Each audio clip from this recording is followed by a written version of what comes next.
Okay, we will get going, guys. 2 o'clock. And if we got anybody else who wanders in, we'll just let them find their seat and take it from there. So.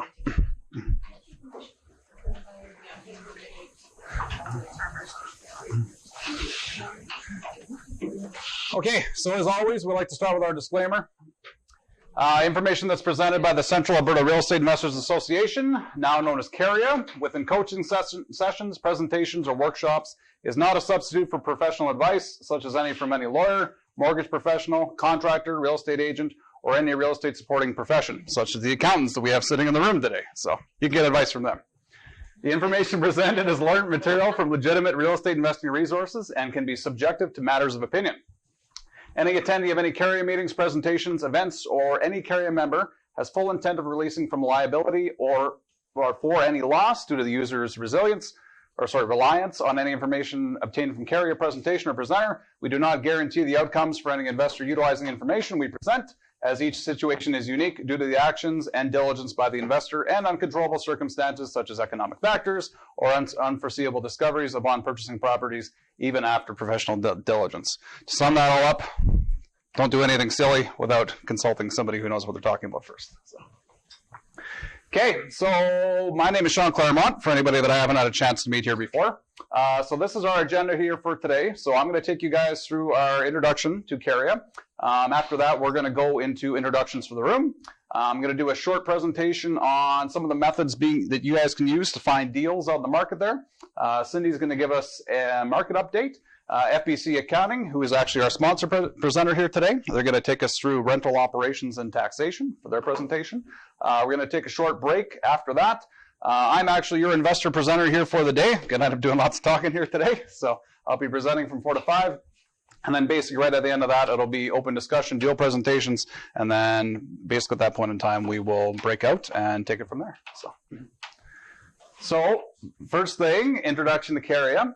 So our mission is to be the premier real estate investing association in Central Alberta with a principal focus on education, networking, and creative opportunities. Really, the vision of what we're trying to attain is financial freedom through real estate investing. Some of our sponsors, so Broder Homes, a place to mortgage, Denell Cole. Cindy Dooley, of course, on the realtor side of things. FBC Accounting, who, like I mentioned, is our presenter here today. The Realty Store with Matt Laverne, as well as Solomon Financial Group, who was great enough to actually offer us to be able to use the space on an ongoing basis here going forward. So that is perfect. Some of the CARIA management. So Cindy Dooley, sitting here in the crowd, she is a realtor with Realty Executives, also a CARIA director and our president. Myself, I'm an investor. My company is called Claremont Capital Corporation. I'm a director as well as the executive director for the company. Denell Cole, mortgage broker here with a place to mortgage.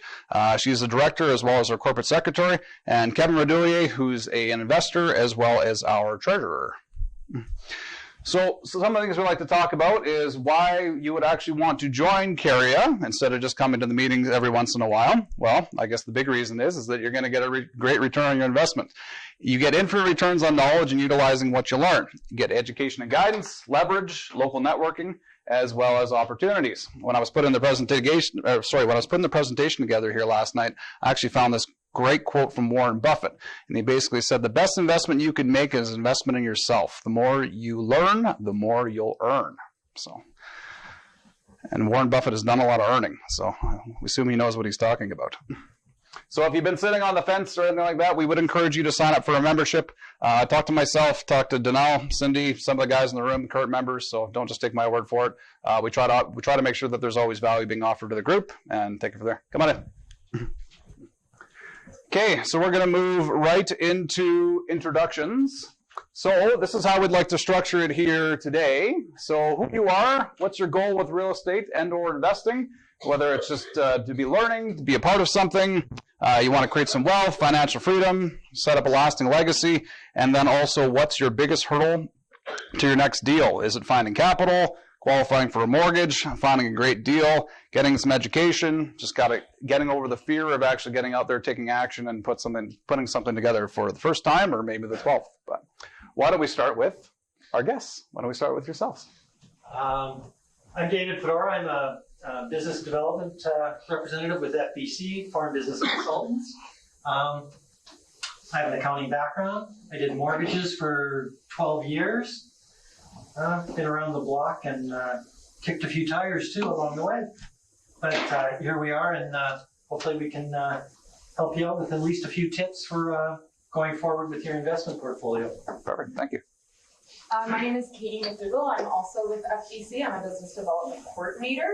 I don't invest in real estate. I'm too busy investing in horses, which is a terrible investment. Mike? Hey, I'm Mike Patterson, project manager and real estate investor. With my wife, we have a company, Spruce Gate Properties. We focus on fix and flips as well as vacation rentals. I guess the biggest hurdle that I have, my next deal would be selling the current fleet that I have listed. It's in Sylvan Lake, great place to be a rental or if you want anyone that's looking, so it comes to me after. I'm a novice investor. I've got 3 doors on my farm that are cash flowing nicely. I'm looking for whatever is next. Probably biggest hurdle is sort of an educational or focus one, trying to figure out. I would kind of like to try something commercial, but maybe I'm not ready. Maybe I need to get a couple of fourplexes or something before making the leap. So education. Oh. Perfect. Hi everyone, I'm Charlotte Edmonds. I've been a flip and fix investor or fix and flip investor down in the US and also here. We're actually talking right now. Somebody's been noticing. Currently though, we are primarily focused on multifamily. So 10 to 50 doors, B and C class neighborhoods with upside potentials. So, anything else that you know? Thanks. Perfect. Hello, I'm Holly Reeves, and I have a couple doors that I rent out. My biggest thing right now is that, or what I've done for the last year is educating myself on how to buy apartment buildings. So I'm currently looking for just something extra, an extra door or apartment, whatever. And my biggest thing right now is I am trying to get a mortgage done with the Smith & Wesson included in it. So I'm doing that. Perfect, thank you. I'm Gail Chappelle. This is my husband Gary. We're in Sale with Shelly. She's down there too. We just met up with her. And we're primarily have been buying homes. We're starting to look at multi-families and things like that. And we're going to have to look for some capital here pretty soon. So that'll be our next endeavor. Barbara Van Hoovel. We have 0 doors and looking to get our first one. My name is John Koenders. I'm 30 years old, turned 30 last month. I live in Lecomte. In daily life, I work for an agricultural supply company. As far as real estate investing goes, currently I have 1 property. My goal is to get more real estate, I think, in the long run, so create more wealth. My biggest hurdle, that will be to figure out what is the next second deal. Like, what kind of property should I buy? What kind of deals should I get into? That's what I'm currently trying to figure out. Yeah, that's about me. Thanks, Sean. Hi, I'm Chris. I don't have any doors. My family has dabbled in real estate before, so I have very limited experience. I'm here for more education. My biggest focus though would probably be I have the funds, but I don't have any, other people around me that would be able to assist in some way. But other than that though, I'm all ears. Perfect, thanks for coming. Hi, I'm Baron. I'm on the Valley, and we have 2 rental properties in town, both previously. We're also looking at what's coming next. Everyone, Paul Shannon, I'm a German carpenter also, so unfortunately I have 4 properties and tells me fixing these properties out. But my biggest concern would be taxes, just doing the taxes and knowing how to best utilize just the amount of so much. And just rental also. terms of I've heard horror stories that are about so far. Just Perfect. You picked the right meeting to come to. So. Colleen Redderlock.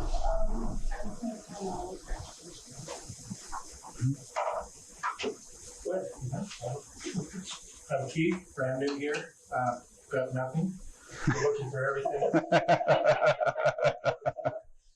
So looking whether it's investment, rentals, holds, fix and flips, considering whatever capital. It's all kind of new, interesting, and excited about it, I think. So I'm just education. What do you do? How do you do it? That's what I need. Perfect. Thank you. My name is Sean Eby. I'm a mortgage broker, River City Financial, an investor for about 20 years. Got 24 properties, condos, houses, and share multifamily. So kind of way around all different types of properties. Work a lot with investors, finance a lot of fix and flips, private money, things like that. I've done homes. I've done agreements for sale. Then you take back mortgages. So a creative way to finance your property other than just buying it with an A lender with a bunch of cash down. They can help you out. So stop by and chat with me. Get card. We can talk. Perfect. Thanks, Sean. Les is my name, and my wife Jane. We have 3 properties right now, but one of them has some sewer problems. So we're not renting that out until we can get that figured out. And anyway. That's our biggest hurdle. I'm Cindy. I host the Carrier, as John explained. Been real estate agent since 2012.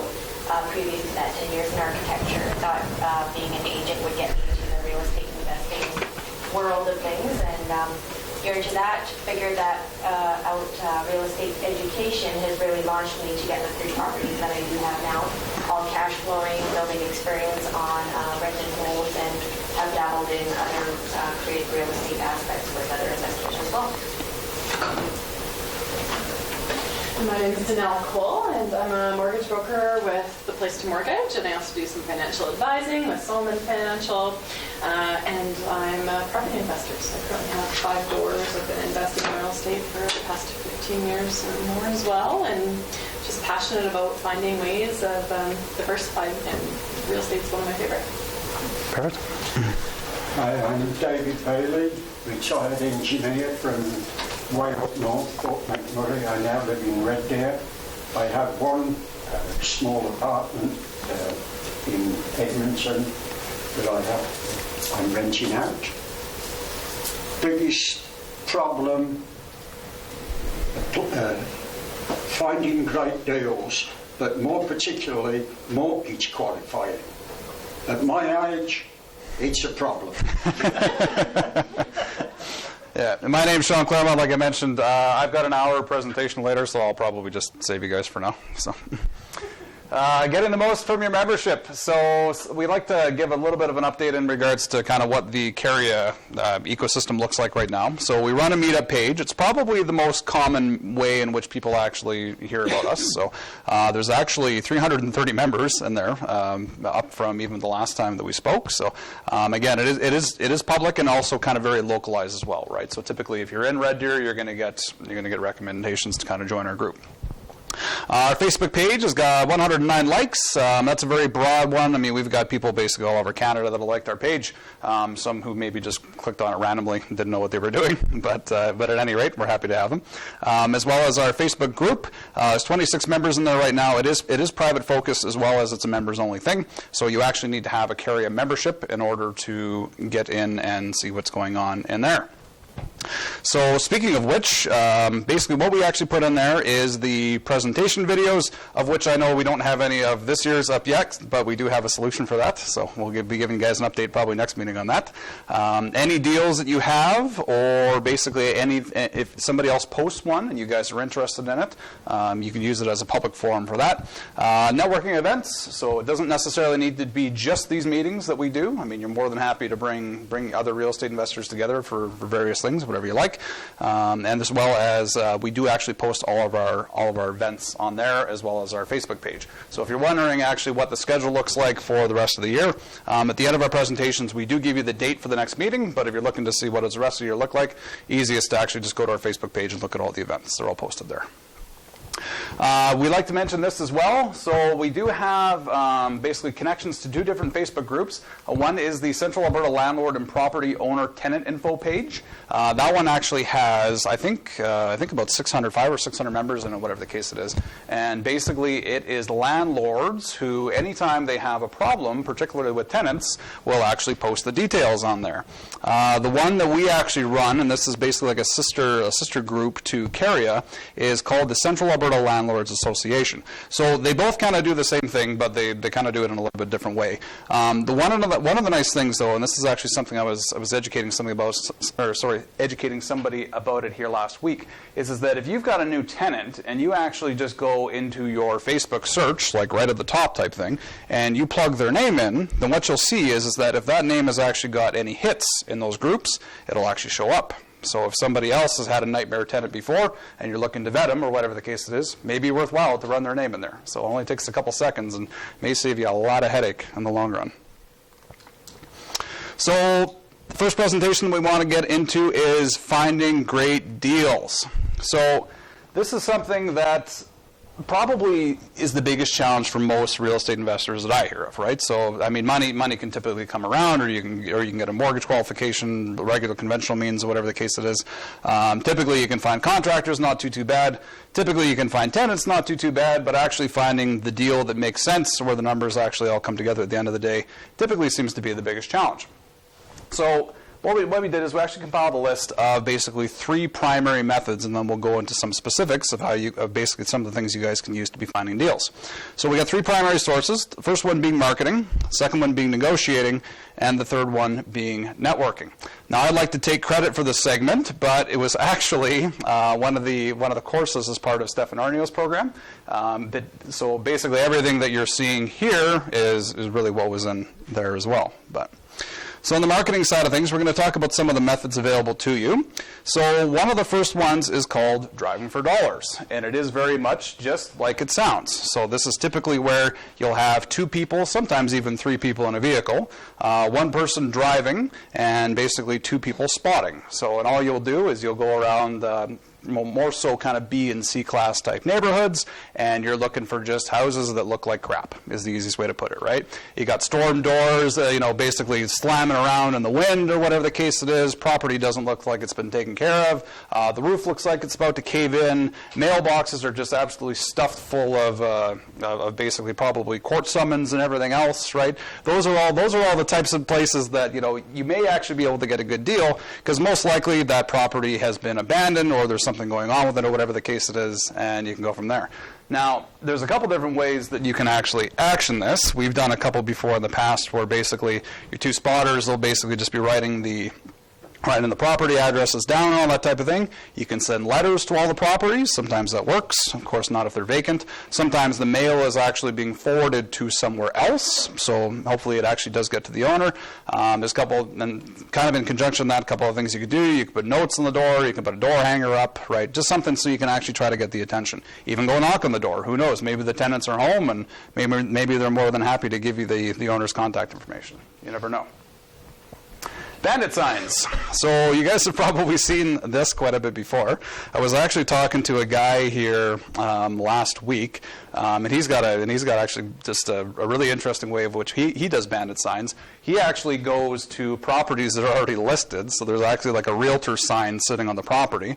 Goes and knocks on the door, talks to the owner, and says, "Hey, I'd like to see if I can help you set up a rental in your home. Would you be interested in that?" And of course, they're like, "Oh yeah, sure, right, no problem, whatever the case it is." So he goes and he takes his little bandit sign and he'll basically just plop it on the property, and that usually lasts for about 3 days until the realtor freaks out and takes care of it and everything else. But he actually gets quite a bit of activity off of something like that. So who knows?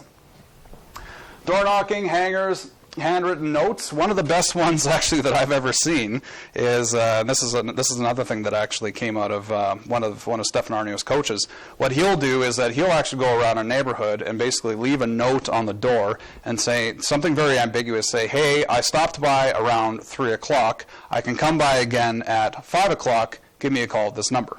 Right? Something very, very ambiguous, but again, it seems to work fairly well. Tax assessment lists. So on an annual basis, the City of Red Deer does put out their tax lien list. It is public information. You have to have your money together pretty good if you're going to want to get on something like that, because the offers do need to be unconditional. They do need to be all cash, or at least some sort of liquid asset that's going into it, as well as in a lot of instances you don't even get to see the property before you buy it. So. Flyers. So putting these up in places where you think that there may be basically people with distressed properties going to them. Some of the best ones that I've kind of seen before in the past have been things like laundromats, corner stores, convenience stores, community bulletin boards in the grocery stores, that type of thing. So you never know. It's nice, especially if you take the ones with the pull tabs. Usually if you're going to do that, before you put it up, actually rip a tab or two off, right? It actually makes it look like somebody's been there before. So. Business cards. Doesn't really matter what business you're in. Having business cards is always a good thing to be putting out there. Kijiji campaigns. So my best deals have actually just come off of these little crappy We Buy Houses Kijiji ads and everything else. And people call you and they don't know what it's about or whatever the case it is. And a lot of times all they want to meet and it's just basically just kind of figure out a little bit more. So it's very simple, but it works.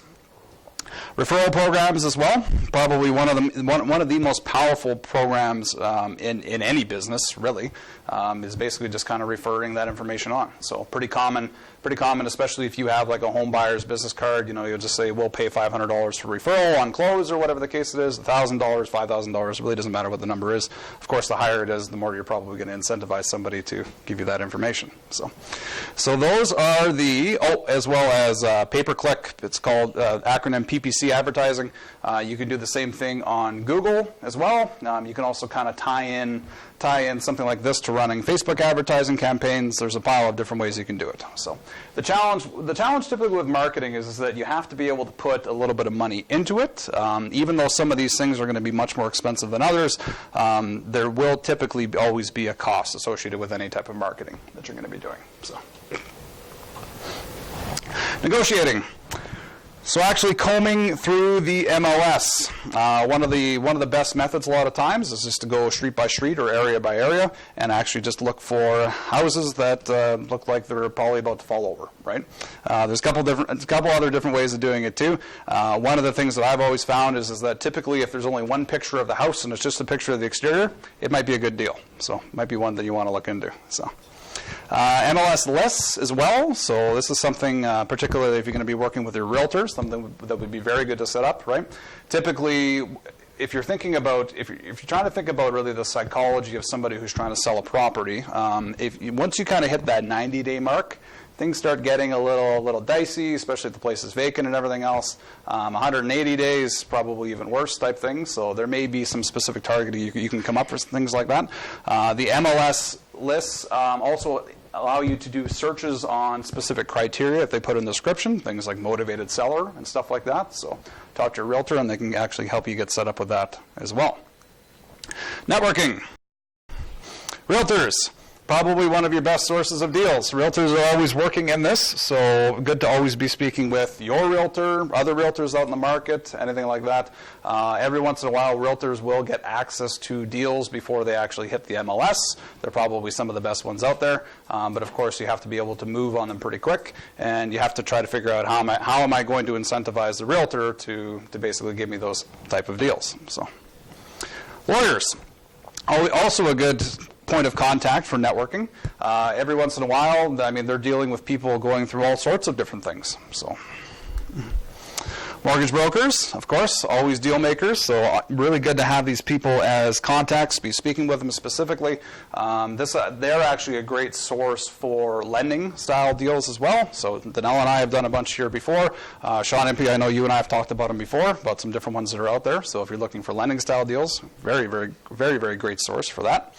Property managers, another great one, particularly if you can get one who's willing to kind of give you information on the side. They have great insight into people's properties, which properties have actually just been recently destroyed, which ones have nightmare tenants, all those types of things. So potential deals to be had there as well. Networking groups, Carria, go figure. One of the best things that you can do is actually come out to these meetings, talk to people, shake hands, meet everybody in the room. You never actually know who may have what you're looking for. And again, it's another one of those things you don't get if you don't ask. So just put it out there. Calling We Buy Houses ads. So a lot of times what will end up happening is that if a real estate investor gets a house under contract, they'll sneak something in there which is basically called an assignment clause, which basically gives them the opportunity to actually assign that contract to somebody else for a fee. All right? So if you have a real estate investor who's doing very, very well in acquisitions, he may run into the situation where he doesn't actually have access to all the money that's necessary to close on all these deals. So he may be more than happy to just sell you one of the deals that he has on the go for a fee. So again, you're not going to meet these people unless you actually look for the We Buy Houses ads, call them, add them to your Rolodex, and take it from there. So. Auctions, something that I've never actually done anything with. Did anybody ever had any auction experience with real estate before? How did that go? It was pretty cool. It was a whole subdivision, yeah. Oh, really? Yeah. They would just auction them off like one house at a time kind of thing? Yeah. Wow. And went to extremely low prices. Yeah. Anybody that I've ever talked to that's ever picked up real estate at an auction, it sounds like they basically just got it on a fire sale. So, get creative. I guess the other thing is that from everybody in the room, all of our collective intelligence, who's had success with a strategy that we didn't speak of here? Anybody want to volunteer something? One time I was at a garage sale actually in Red Deer, and guy needed to go right away. So winter garage sale. Winter garage sale. Yeah, that's actually probably a really good one. So, anybody else? The house was listed on Facebook, and it was also listed through real estate, but it was just listed on Facebook, and my wife saw it and checked it out. It was a good deal. Yeah. To that point, sometimes what a lot of times the property owners will do is they'll list their property on something like Kijiji or Facebook. They won't actually put the address on it, type thing, right? And then they'll actually just see, okay, what type of activity am I getting? What type of interest, right? It may actually still be listed on the MLS while they're doing that as well. I know they're not supposed to do that, but sometimes it happens. Perfect. So I'm going to hand it off to Cindy, who's going to do our market update, and we will take it from there. So make sure to turn your mic on. Is that it? Yeah, gotcha. Thank you. I'm just going to do a quick 10 minutes here on the Alberta market. Some of you are probably curious as to how that's going. Kind of felt it being slow with Red Deer being in a recession since 2015 up until last year when they were feeling like it was coming out of a recession, but a lot of sellers are still kind of wondering why their homes aren't selling. So it's been a struggle for a lot of sellers, a lot of buyers, especially with qualifying for mortgages, etc. So let's see if we can put some answers and thoughts to that. I've been following a lot of the RAIN content, the RAIN Group Real Estate Investment Network. So I'm sharing a little bit of that, as well as Todd Hirsch's ATB Financial Insight. So just a little bit about the economy. There's definitely some key drivers that drive Alberta's economy, the energy sector, the oil sector. Both of those being the strongest drivers are really down, so a lot of the other sectors are having to step up and open up employment and jobs and production for keeping Alberta going and hopefully bringing in some migration into the province. Prime rate predictions. I just listened to a podcast from Todd Hirsch talking about that it's actually going to have to come up to be 2.5% for Canada as the interest rate to stabilize all of Canada. Although that would negatively affect some provinces, it's going to actually cool down the BC and Ontario ones. So he doesn't think that it will reach that high. It might be just above 2% for the Canada's prime rate, and you might see one. He's thinking one for this year, one more rate increase, maybe two, but we'll just have to keep tabs on that and see what the governments are doing.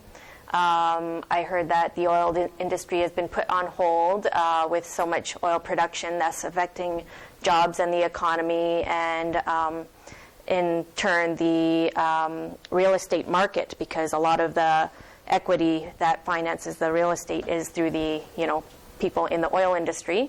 And then again, the ATB Owl headlines are the articles that I like to follow with Todd Hirsch. So I just did a little snapshot from our MLS board here about the historic sale price trends since 2015. The price, was about $300,000, and as you get into the summer, of course, sales do go up. So you can see that little spike up there, 2016. So it goes January to summer. You'll see it go down in January again. Right now, we're at the end of December 2018. You can see how the prices have gone down substantially. I think the lowest average price is about $275,000. So it's not looking that great with regards to buyers, being able to qualify for these homes, and sellers needing the prices that they need to up there. They need to bring them down to get them to sell, unfortunately, in some aspects. You can see some of the trends here in December when, it's the slowest part of the market. $315,000 back in 2015 was the average historical sale price, down to $280,000 in December this year. And then you can see the spring markets are a little bit warmer. So not really great there, but I can give some good perspective and insight for us investors as we look into these numbers. Central Alberta, so the last two slides were with regards to Red Deer. This is all of Central Alberta. If you're interested in your particular community, I can try and get those pulled out for you and email those to you. So it looks like it's had its ups and downs, and right now we're a little bit down. And some numbers for all of Central Alberta averages, so somewhat similar to Red Deer. Months of inventory, we've actually gone quite up. So months of inventory is what it would take right now for all the inventory that we have with no new listings, and the current rate of selling, of how long it would take for it to sell all our product. So we're up there at about 19 months of the market for all our inventory to go at the rate that we're going. And what would be a balanced market? How many months? Well, I know that 30% sale to list ratio, I'm not too sure. I think it's about 10. I'll have to look into that, and I'll get that maybe for next time. I'll note it. So just some wider perspective on the Alberta economy here from the Owl. Very great to look up if you want to look that up from Todd Hirsch. Some of the headlines there are, can be pretty insightful with what his thoughts are for Canada and how it affects Alberta. So we're seeing here total building permits have gone down for all areas, but they are looking really good for Calgary and Edmonton. And we usually look to Calgary and Edmonton as the first, municipalities to kind of indicate signs of recovery. So if we look at those look good, and hopefully we will follow in return there. Some of the job gains and losses in some of the sectors here. So again, I said other sectors show that we've had to increase to kind of sustain the economies, like healthcare and social assistance has increased. Real estate has gone down, which is this bar right here. Transportation and housing has gone down, and retail has gone down a bit. So manufacturing's gone up. These charts can be found on that website as well. Employment rate is going down.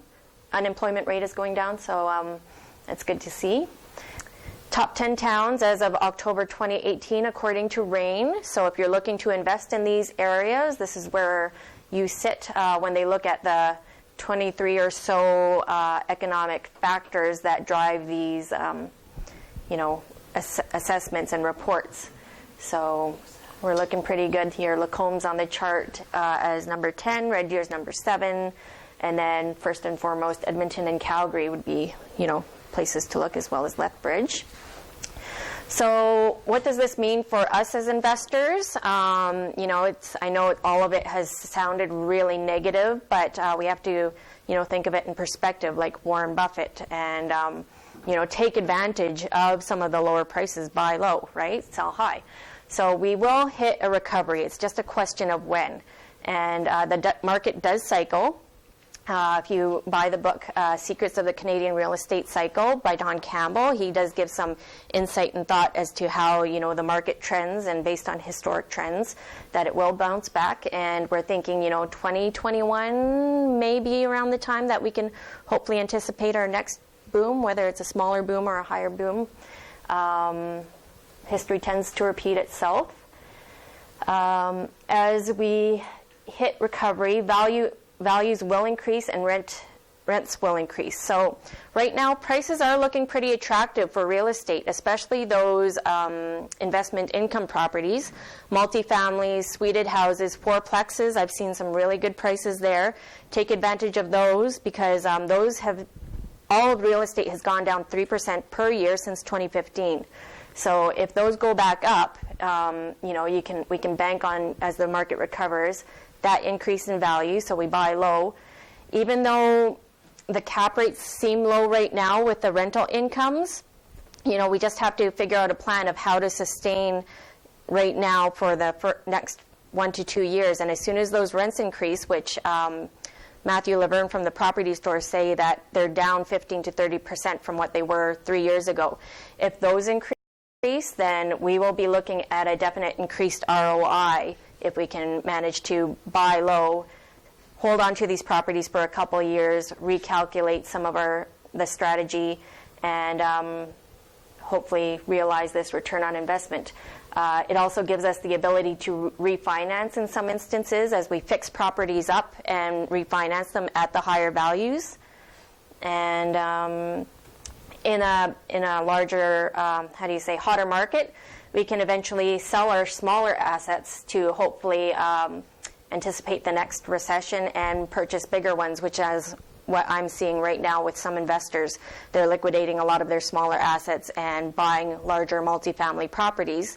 And this is where some of the deals are, because they understand how some of the investors looking for smaller properties work, and they might have the ability to kind of hold some of the equity or work with you to get you to the price that you need for it to cash flow. So I have a few investors there from Rain that actually have some properties that they're looking to liquidate, some 12-suite properties, fourplexes, and I think a 9-suiter one. So if you're wondering about where those are and how those work, you can come talk to me. And that's it for that right now in a nutshell. Next, we have presenting FBC. I met FBC a couple years ago as they did a presentation at my brokerage, giving us some enlightenment about real estate and accounting, how to think about accounting for our small businesses, and now this is more for investors and how to think about that. So I'll bring in David and Katie to come up and present. FBC, just to start off, we've been in business 66 years. We started in 1952, which was actually the first year that farmers actually had to file a tax return. So what probably happened, I'm speculating, because again, FBC is a private company, same family, third generation. I'm going to say Grandpa probably went to Coffee Row and said, "Hey guys, did you get the news? I'm good with math and I don't mind doing paperwork." And they all went, "Sure." And evidently, that's how the company got started. I'd go so far out on a limb and say I'm sure you got paid by chickens in that first year. We are a tax optimization leader in that we have our own proprietary software. And that software is based on, to optimize, is based on an algorithm. So quite literally, anybody in here, we could do your tax return probably 150 different ways. All legal, all acceptable to CRA. But what we want to do with that is, how does that fit into a plan? your tax plan.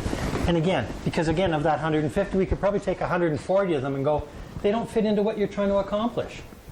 But it's again, we want to narrow it down. We have over 300, we're across the country. We have over 300 trained tax specialists. Our setup is slightly different in that we want to do it, we call it a membership. And we call it a membership because what we want to do is we want to be with you for the entire year. We want to consult with you. We want to plan with you as well as take care of your tax requirements. And we do everything. That's one of our mottos is we come to you. So if you're in the middle of Bug Tussle, Alberta, well, guess where we're going to deal with you? We're going to Bug Tussle, Alberta. That's a kind of a look at the Income Tax Act, which it's a book about like this, and it's about that thick. The pages in there are thinner than the ones in the Bible. This book is published twice a year, and the moment it's published, it's outdated. That's how fast this is changing now. What the government is saying is that 20% of the Act is an absolute, okay? Black and white. 80% of it's gray, but it's only gray until they decide it's not gray. Because again, we get into that thing about guilty until proven innocent. Well, this is where this fits in. If they think it could be is like, we don't believe you, we think this is the way it is, prove us wrong. Anyway, it's unfortunate, but that's the way the Income Tax Act works.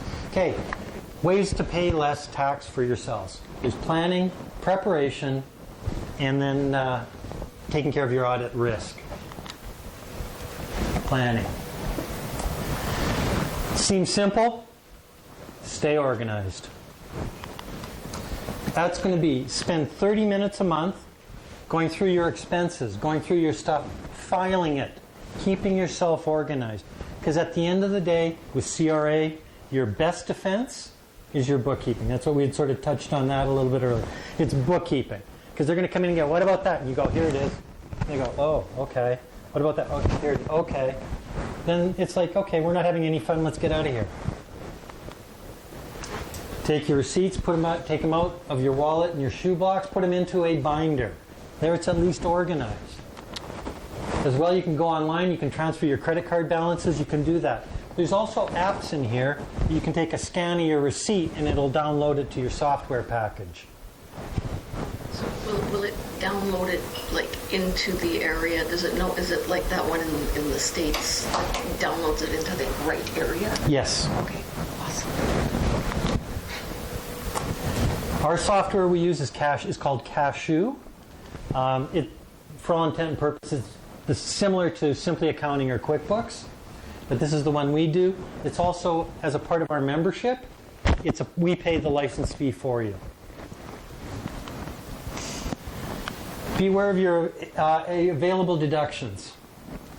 Under rental properties, we have to define what a rental property is. It's either a rental property or it's a personal use property. For rental properties under the business aspect of it, if there's another business that the taxpayer is active in, the rental leasing agreement is no longer a principal business. And what that means is, if you've got your mortgage broker business and you've got your revenue property sitting inside that mortgage broker business, that's not considered to be an active. That's not an active business, the rental property. It's considered passive income. The thing with the passive income, I won't say it's impossible, but it's verging on impossible to be a real estate investor with a portfolio of investments and consider it to be an active income. Because what they're getting very difficult on that, in that not only do you have to have the revenue property, you must have, it's like you're going to have staff. You're going to have full-time staff like you're doing property management and that. So if you're thinking of making it into an active business from that perspective, I'm cautioning you, CRA is going to may not look on it as the same way you're thinking you're going to. What's the difference? The difference is the corporate tax rate is 14. If it's passive, it's 28. And so that's why everything becomes a passive source of income, or that's what they're trying to do here. Don't overlook even the little expenses. A $50 write-off could be considered, could be actually 15, 20 bucks in your pocket. So just because it's just, whatever. No, take care of those things, because those things are going to add up at the end of the year, and it's all going to go straight to the bottom line. Now, under the expense end of things, you're going to have to start differentiating if you're going to be starting to do repairs and things like that to your properties, your investment properties. What's a current expense? It's one that generally occurs over a short period of time, i.e. the cost of painting a fence, doing a little bit of a repair. Now, capital expense is one that takes advantage of going a lasting benefit, and it's going over the long term. Repairing a property back to its original space would be considered a current expense. Putting a deck on the back or putting a garage on the back, that's going to be a capital expense, because you're adding it. It's not so much adding value, because again, it's not determined on value. It's determined on life. So if you're adding life to the property, then that's going to be a capital expense. If it's just you're repairing an existence, then it's going to be a current expense. The difference being, people tend to want to try to make everything current. If they can, it's just they have control over their expenses, but they have to be fall under the category here where it's going to be whether it's a short term, a regular recurring thing, or is it going to be a major addition to adding the value. Their capital expenses are extended to extend the useful life of your property. No, it's an increase in a property's market value. I'm going to go over here just because it's easier for me to read this.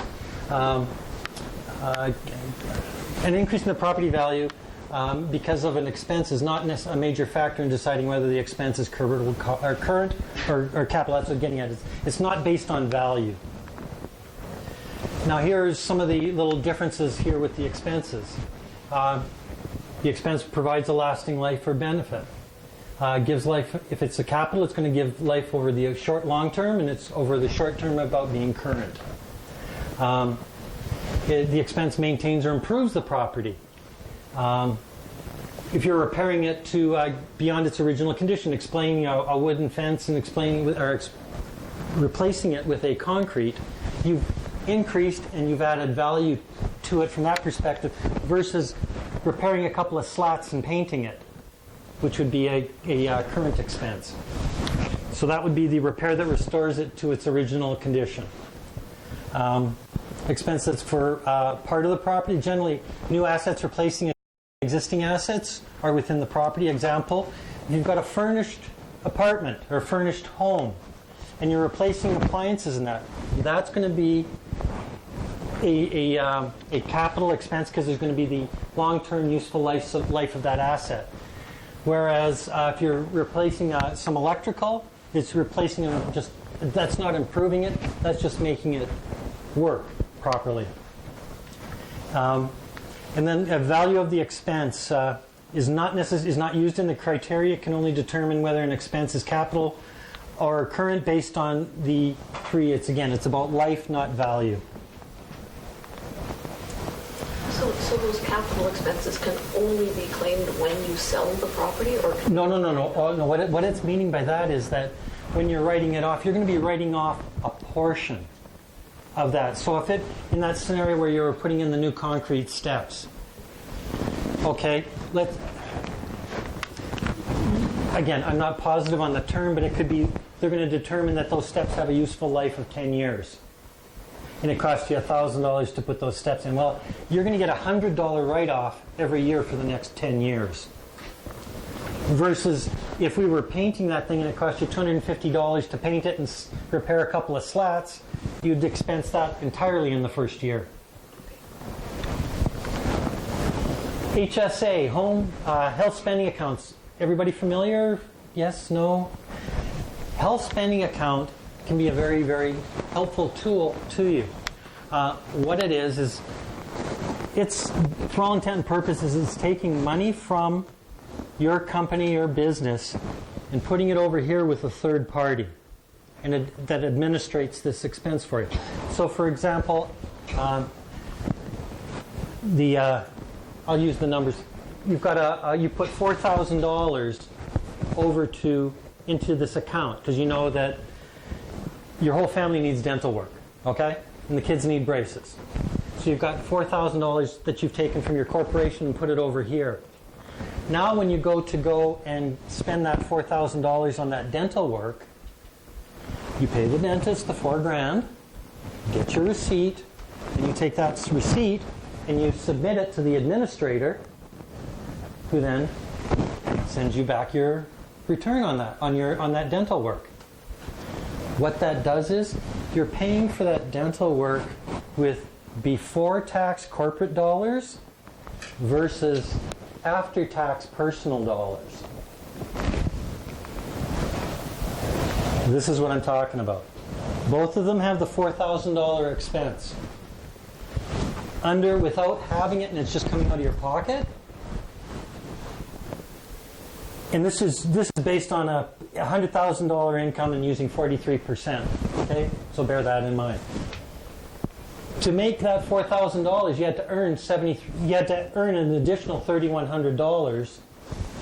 So you had to earn $7,000 to be able to spend that $4,000 expense. On this side, you pay it before tax expense of $4,000. You spend that.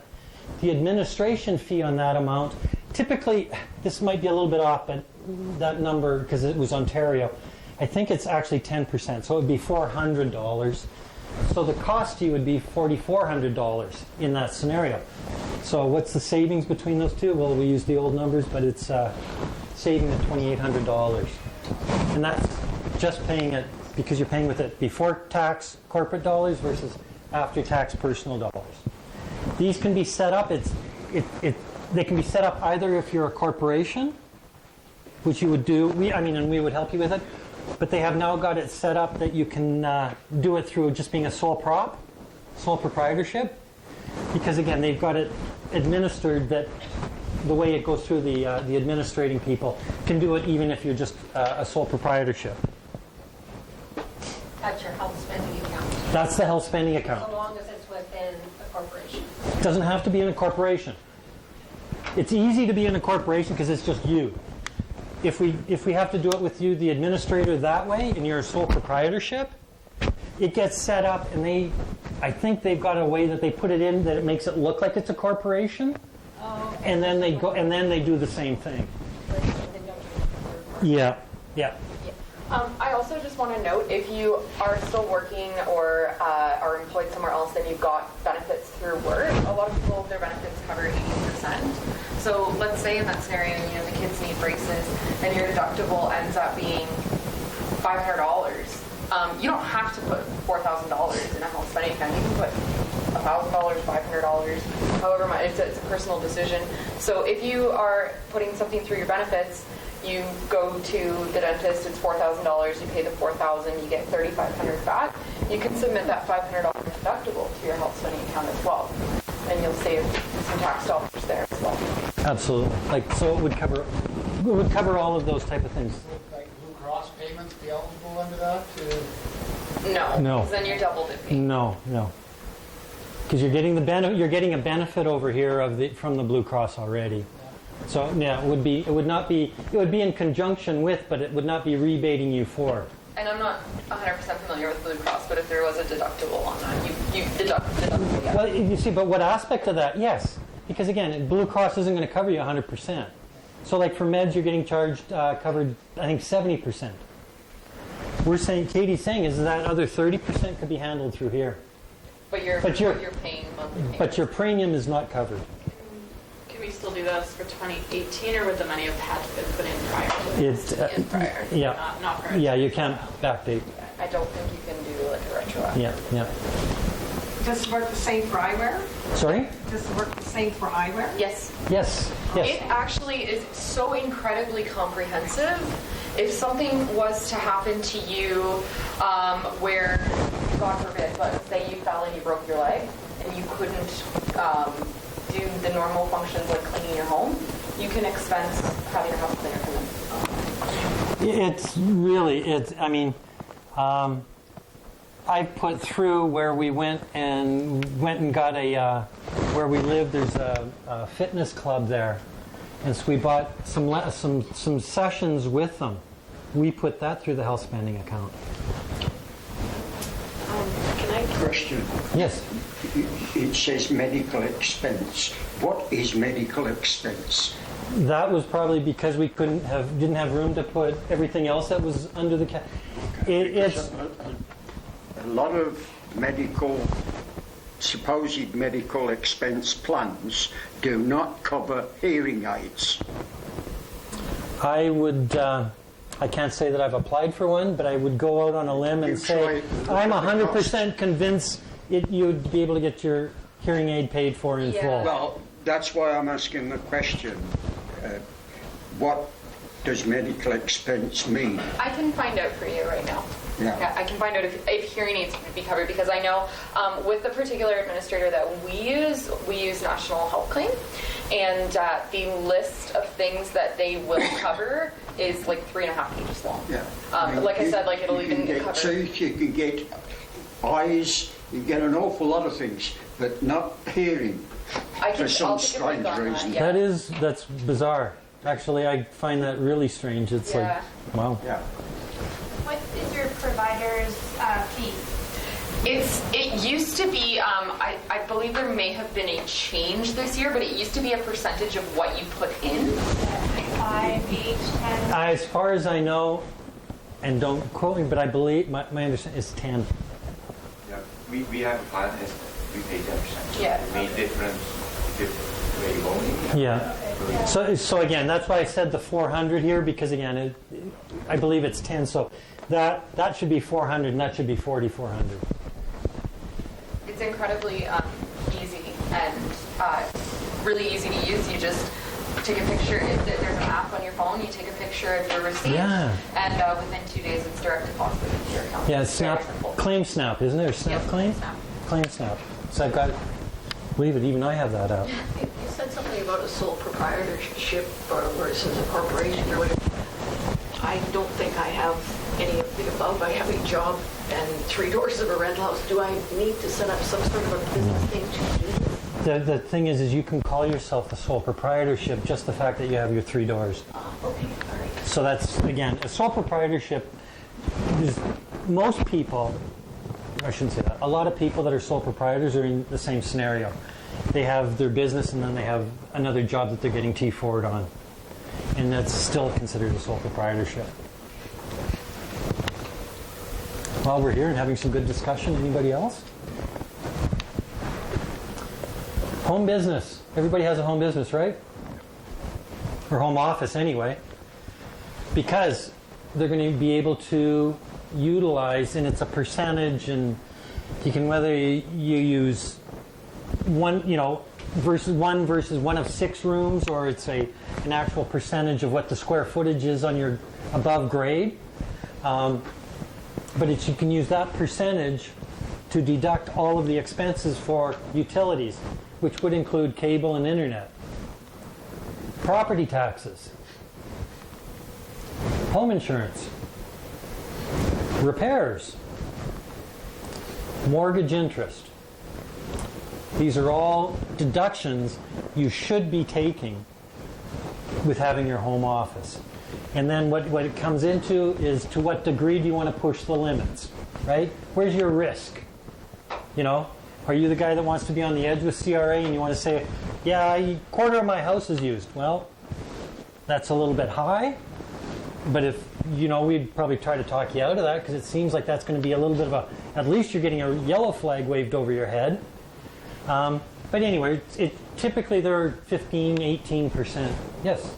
I was actually audited, and the auditor said to me that the allowable space that was basically where I was actually working. And she said that when I left the room, I was supposed to, when I came into the room to do the work, I was supposed to log in. When I left the room, I was supposed to log out. I've never heard that. I've never heard that, but I would fight that really hard.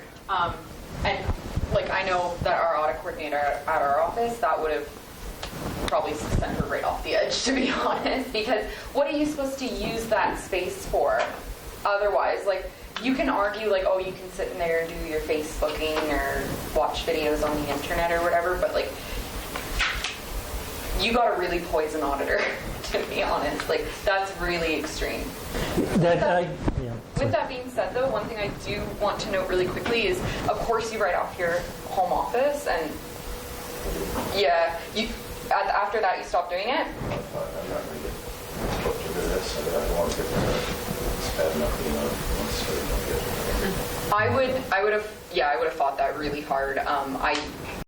You can also, like, you can request a change of auditor or an escalation to their supervisor. Not saying it would have, like, maybe their supervisor, it was a learned behavior that they became that way, but you can request to speak with someone else that is a little bit more reasonable. The other thing is, say you're writing off, you've got a home office in your house and it takes 20% of the square footage in your house. So you write off those 20% costs, but some of you are realtors, a lot of you have rental properties. There can be things associated with that. For instance, if you're a realtor and you keep a bunch of lawn signs in your garage to put up when you get listings, if that takes up 5-10% of your garage, that's 5 or 10% of your home that you cannot use for your own personal use because it's being used for business. So I'm not saying drop something in every room and write off your entire house, but do take advantage of what you can. I do write off with home staging stuff. It takes about a third of my garage. But there you go. That's square footage that's unused, that's being used for the purpose of your business. That's a business expense. If you were to take that and go out and rent a space down the street, rent someone's garage down the street, no one's going to argue with you that that's not an expense. It's the same thing. It's just it's inside your home, but it's, again, we keep reiterating to us about paperwork and being being able to, your garage is 120 square feet or whatever, 200 square feet, and you're using a quarter of it. Well, there's going to be a calculation in there, but you should be expensing that portion for sure.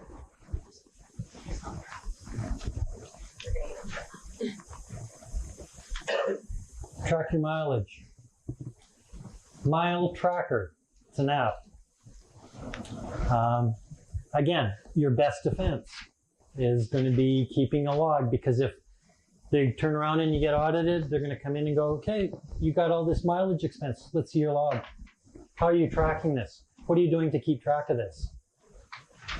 Then that's where it's very important. But Mile Tracker is the one that we use, or Mile Catcher, sorry, Mile Catcher. So, but that's an app that we use and we've had good success with. Make your mortgage interest tax deductible. You got your home, you put a HELOC on it, home equity line of credit. You take that home equity line of credit and you use it just to invest in a new property. You're going to put it as a down payment on a new property. Nothing else is going on with that HELOC, that home equity line of credit. That whole expense it's an expense against your business or wherever that business center is. If you take that and you take $30,000 and then you take $5,000 and go put it in your pocket, now it's gone from 100% to zero. Because as soon as you start blending personal and business, the government goes, zero. It's the same thing with your credit card. For your businesses, have a separate credit card for your businesses. The reason being, it's exactly the same. If you've got personal and business in there, if you carry a balance, the expense is zero. They will not accept it. They won't accept the annual fee on it. Keep it separate. It doesn't have to be in a business name. It doesn't have to be anything fancy. It just has to be dedicated to personal or business. Especially if you use that line of credit for renovations of another home, same thing. It's exactly, but if they come in and go, so what is this money in here being used for? It's 100% used to my renovation over here. Oh, okay, well then any interest would be a direct expense against that property.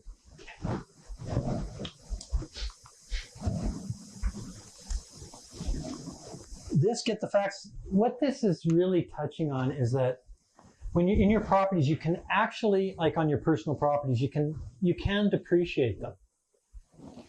You can depreciate it if you've got a renter in there or something like that in your property. But the fact is that it carries forward because they're always going to match revenue and expenses. So when you've written off this expense, you're going to lose that portion of the capital gains on the sale of it. Because again, your personal property, there's zero capital gains on it.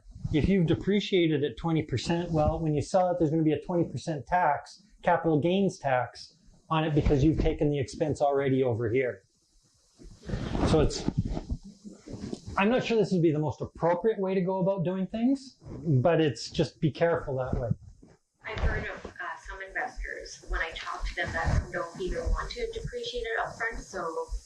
That's and that's kind of what I'm getting at here is I'm saying I'm not sure this is a route I would go. I think I would rather just go, let's just leave it be, and it's all going to flow through properly, and let's just let nature take its course just with regard to that aspect. I don't think a lot of people find if you choose to depreciate your property instead of taking the capital gains on sale, I don't think there's an overwhelming amount of instances where depreciation is a better option. Yeah, exactly. It's kind of like, it's a gamble based on the economy and the market. It's a really big gamble. As opposed to saving up front, you're kind of saving on the back end and creating hurdles for yourself. Exactly. Exactly. The hurdles is a good word, potentially. This is easier done with anyway, in sort of in bigger operations, but capital gains and losses, what we're trying to get at here is time them, okay? Your year end is September 30th. A little bit before September 30th, let's start, have some discussion about what's going on in your world. Do you have any capital gains or losses? Because what we want to do is we want to tie that into the better year. In either case, whether it's revenue or expense. Is this going to, for example, 2018 wasn't the best of years, but you've got some capital losses. What you might want to do is hold on to that till October 1st so you can use it for the next year because you're projecting you're going to have a better year next year.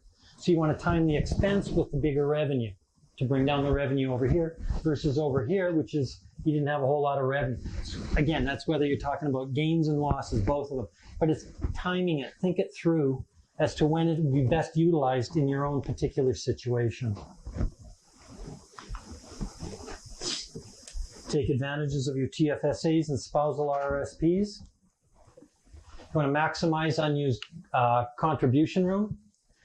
Between the couples, again, utilizing them together, you can pay less tax, and you can also use them for refinancing an existing property, or you can use it to help you to go towards furthering yours or your spouse's education. And this is just a real quick example. You both have it. You've just gone from 100,000 of income and you're down to 60,000 paying less tax. I have a question for you. So, he had his hand up first. On RSP mortgages on your property have to be insured, correct? Through CMHC or Genwood or something like that? Well, I would think, I'm not sure. To be honest with you, I'm not sure. A refinance is typically not insurable. So I don't know if you can refinance or if you can purchase. Yeah, but again, you'd have to have a sizable RRSP to not have it insured. I'm I've never seen any benefit using their RRSP. It's invested, get 10% of the better on. You'd have to take a look at the scenarios. Oh, sorry. I'm sorry. We have a small business in our home. Now, we pay taxes every month plus yearly. Like a lot of taxes goes out every month plus yearly. And would you be able to help us with that? With what? Figuring out to do the best tax? That's what we do. Yeah. No, that's our sweet spot. Yeah. That's what we do. We sit down with you, and we sit down, and you have your dedicated guy that comes to you. Remember, he goes to Bug Tussle, Alberta? Well, he's going to sit down with you, and he's going to answer your questions. Because again, when we go into the model of what we do, I'll see where that fits in for you.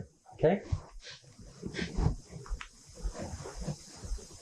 Again, if you're in that scenario where you're having to, with the real estate, you're always putting money, here you go, you're real estate, you're always putting money into an account because, again, you want to take money off your bill so you're not getting hit with a $20,000 tax bill at the end of the year.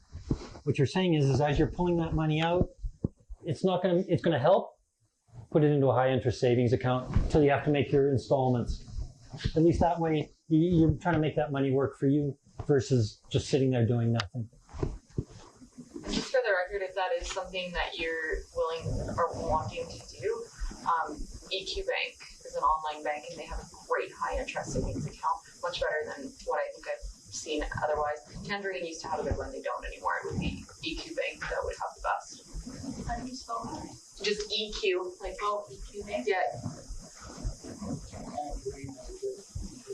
That's what, Yeah, Tangerine used to have the best, but about a year and a half ago, EQ Bank surpassed them by almost an entire point in what they're giving for interest.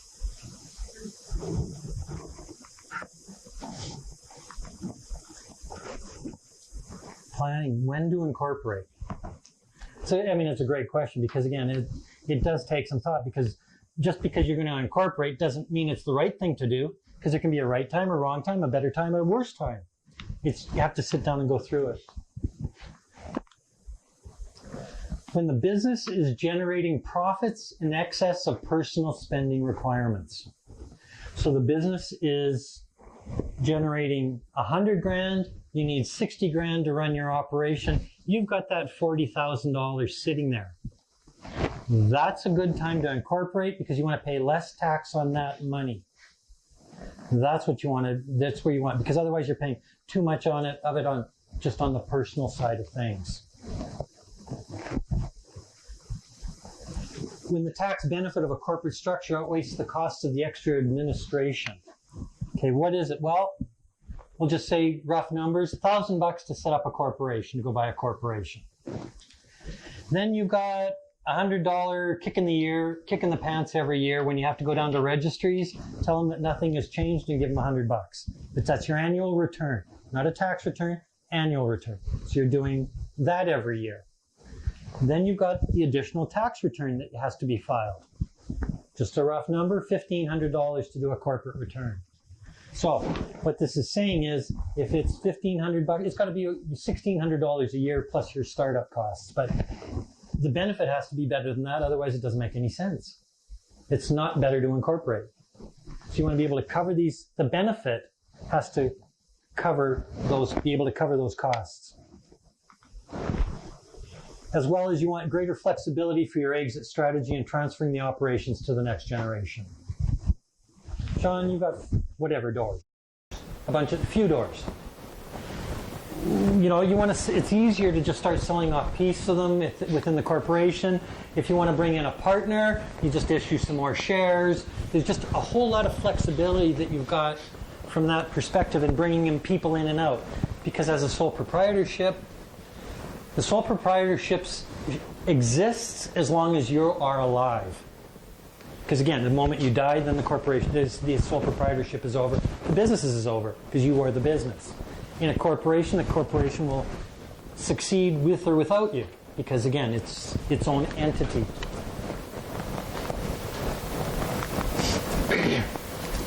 Risk preparation.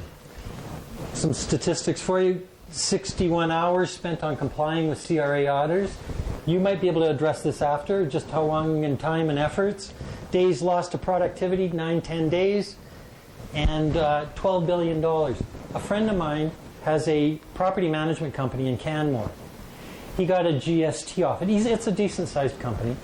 And I asked him, I said, Mark, what did it cost you to defend on that GST audit?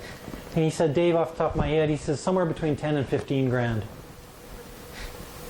Now, it was probably a bigger operation than most here, but still, the time, you're getting audited. You're a realtor. You got to get up every morning with a big, huge smile on your face because you're going in and trying to help people make the biggest purchase of their life. You got to be on your game. Now you're thinking about the CRA auditor that's coming in 3 days. My guess is you're not on your game. It's I just want to add something really quick. Is there anyone in here that's a huge fan of the Liberal government? Shocking. Sarcasm is so great, isn't it?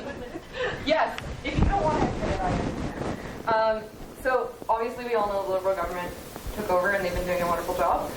They realized really quickly, one of the only things they realized really quickly was how much money they could make from auditing people. Because in the eyes of the Liberal government, the small business owner is a cheat and a scam, and we're all trying to steal money from I don't know who.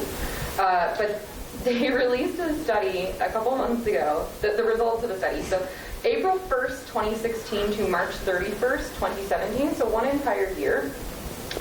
It was quite early on in the Liberal reign, which is over in October. So they didn't even, the results that will come out now from this year will be, I think, a lot more significant. So April 1st, 2016 to March 31st, 2017. The government performed 111,712 audits on self-employed individuals and small business owners and medium business.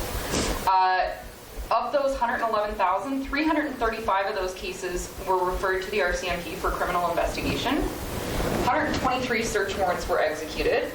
32 criminal charges were laid under the Income Tax Act. 37 convictions were obtained. But here's where it gets really interesting. There was $10 million in court fines handed down, with a total of 50.6 years of jail time.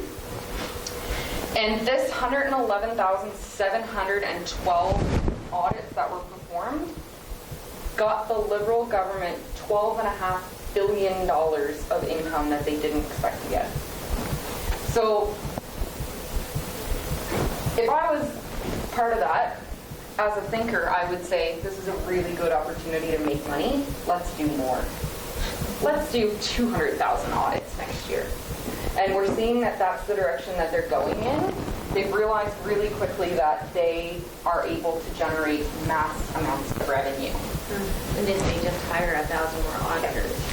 But that's just it. And again, actually with those numbers, I'm not even bothered by the fact of those numbers because, again, I'm all about paying your fair share, okay? We all have to pay our fair share. What I'd like to hope, and I'll leave heavy on the hope, is that this $12.6 billion that they're finding is going to do one of two things. It's either going to reduce my tax burden or it's going to increase my services that I can get. And that's where I leave it at hope. But it's in this is they're finding that the small and medium-sized businesses are non-compliant and they're low-hanging fruit. Yeah. Yes, sir. Are those results, would they be based on the 20 and 80% rule you talked about, the income tax, where some of it's cut and dried and the others kind of open interpretation are going to take it to the wall? Yeah, you know what? I'm sure there's some overlap, but I think the majority of it is just, I think it's a lot of either nefarious people. It's going to be also bad bookkeeping, I think, is going to be heavy. Bad bookkeeping. If you're going to get bad bookkeeping, you can get fined for having bad books. If they came out and did your stuff and you had bad books, they can fine you for that. One thing I would note from those statistics as well, 111,000 audits and $12.5 billion. I personally, if you just presented those two numbers to me, I would have expected the jail time and the court cases to be a lot higher than they are, because I would expect that a lot of that money was coming from people who were knowingly evading their taxes.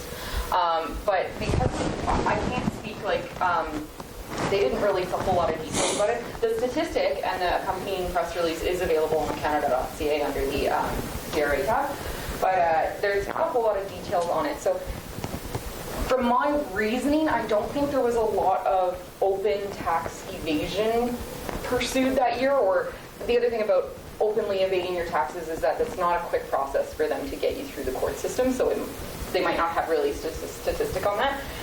What we tend to see happen is people get audited and they've either been doing their taxes themselves or a relative or neighbor is doing their taxes, and it just becomes really overwhelming for them. And instead of, they'll fight it for a little while, but then you lose a bunch of time. It's really stressful. You can't sleep, and a lot of people are just like, whatever, I'll just pay it and it'll go away.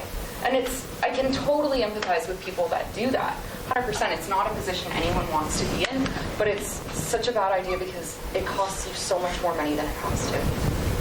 If I can just ask you for a second, just, in 30 seconds or less, what did that, you said your audit was horrible and... It's very, very disturbing. And I ended up having to pay 20 grand because of a German carpenter and an audit bookkeeper. Right. And now I find that taxation time is one of the most, it's very stressful time of year. I had a landscaper from Strathmore who got audited, and the auditor, he also had a very close auditor, and the audit stretched out for 3.5 years, and it gets a lot worse. His accountant, who was in his early 50s, right after 3.5 years, they were over 50% done the audit at that point. His accountant took a heart attack and died, and then he had to go and find a new accountant, and then try and get the new accountant up to speed, and it's a case of one hand that didn't talk to the other. By the time he came to us, he was 7 years into it. It had such a negative impact on his life.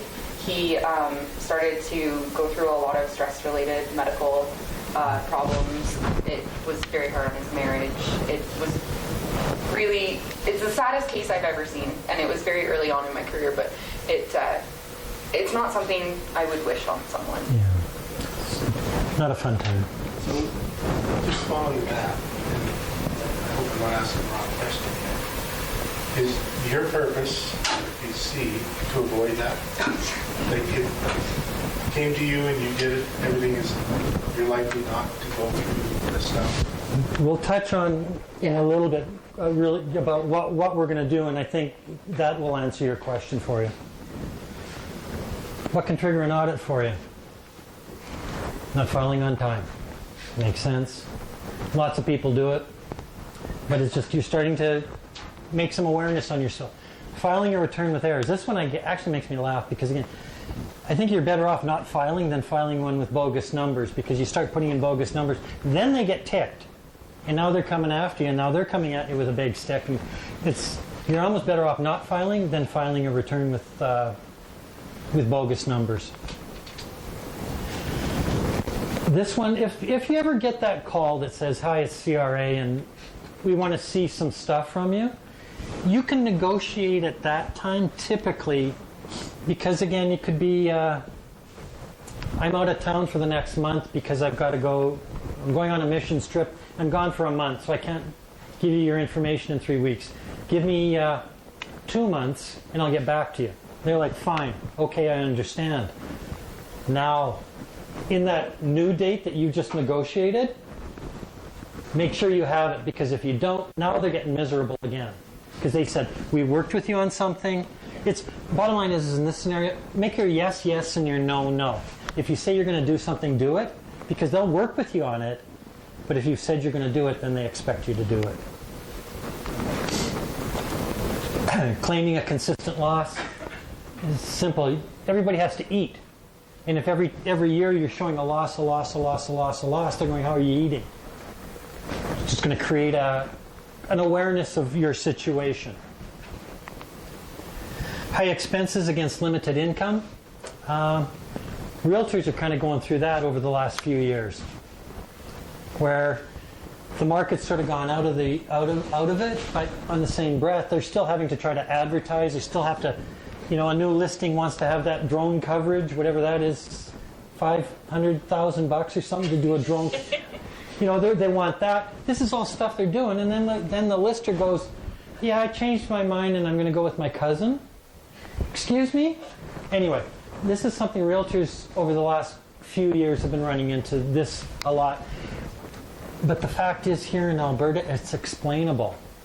If we were in a hot market and you were in this kind of a scenario, then they're starting to start going, whoa, wait a second here. Everybody else is high income, low expenses. And you're doing the complete opposite of that. Let's go take a look.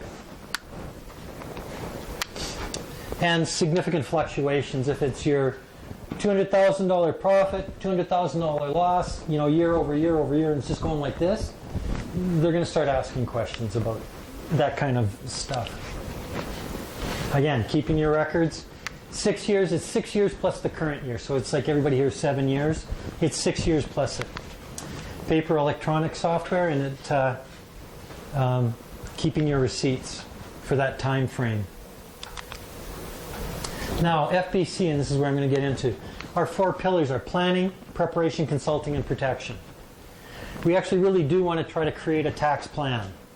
And if I were to say to people, do you have a tax plan? They go, yeah, I plan on not paying any tax.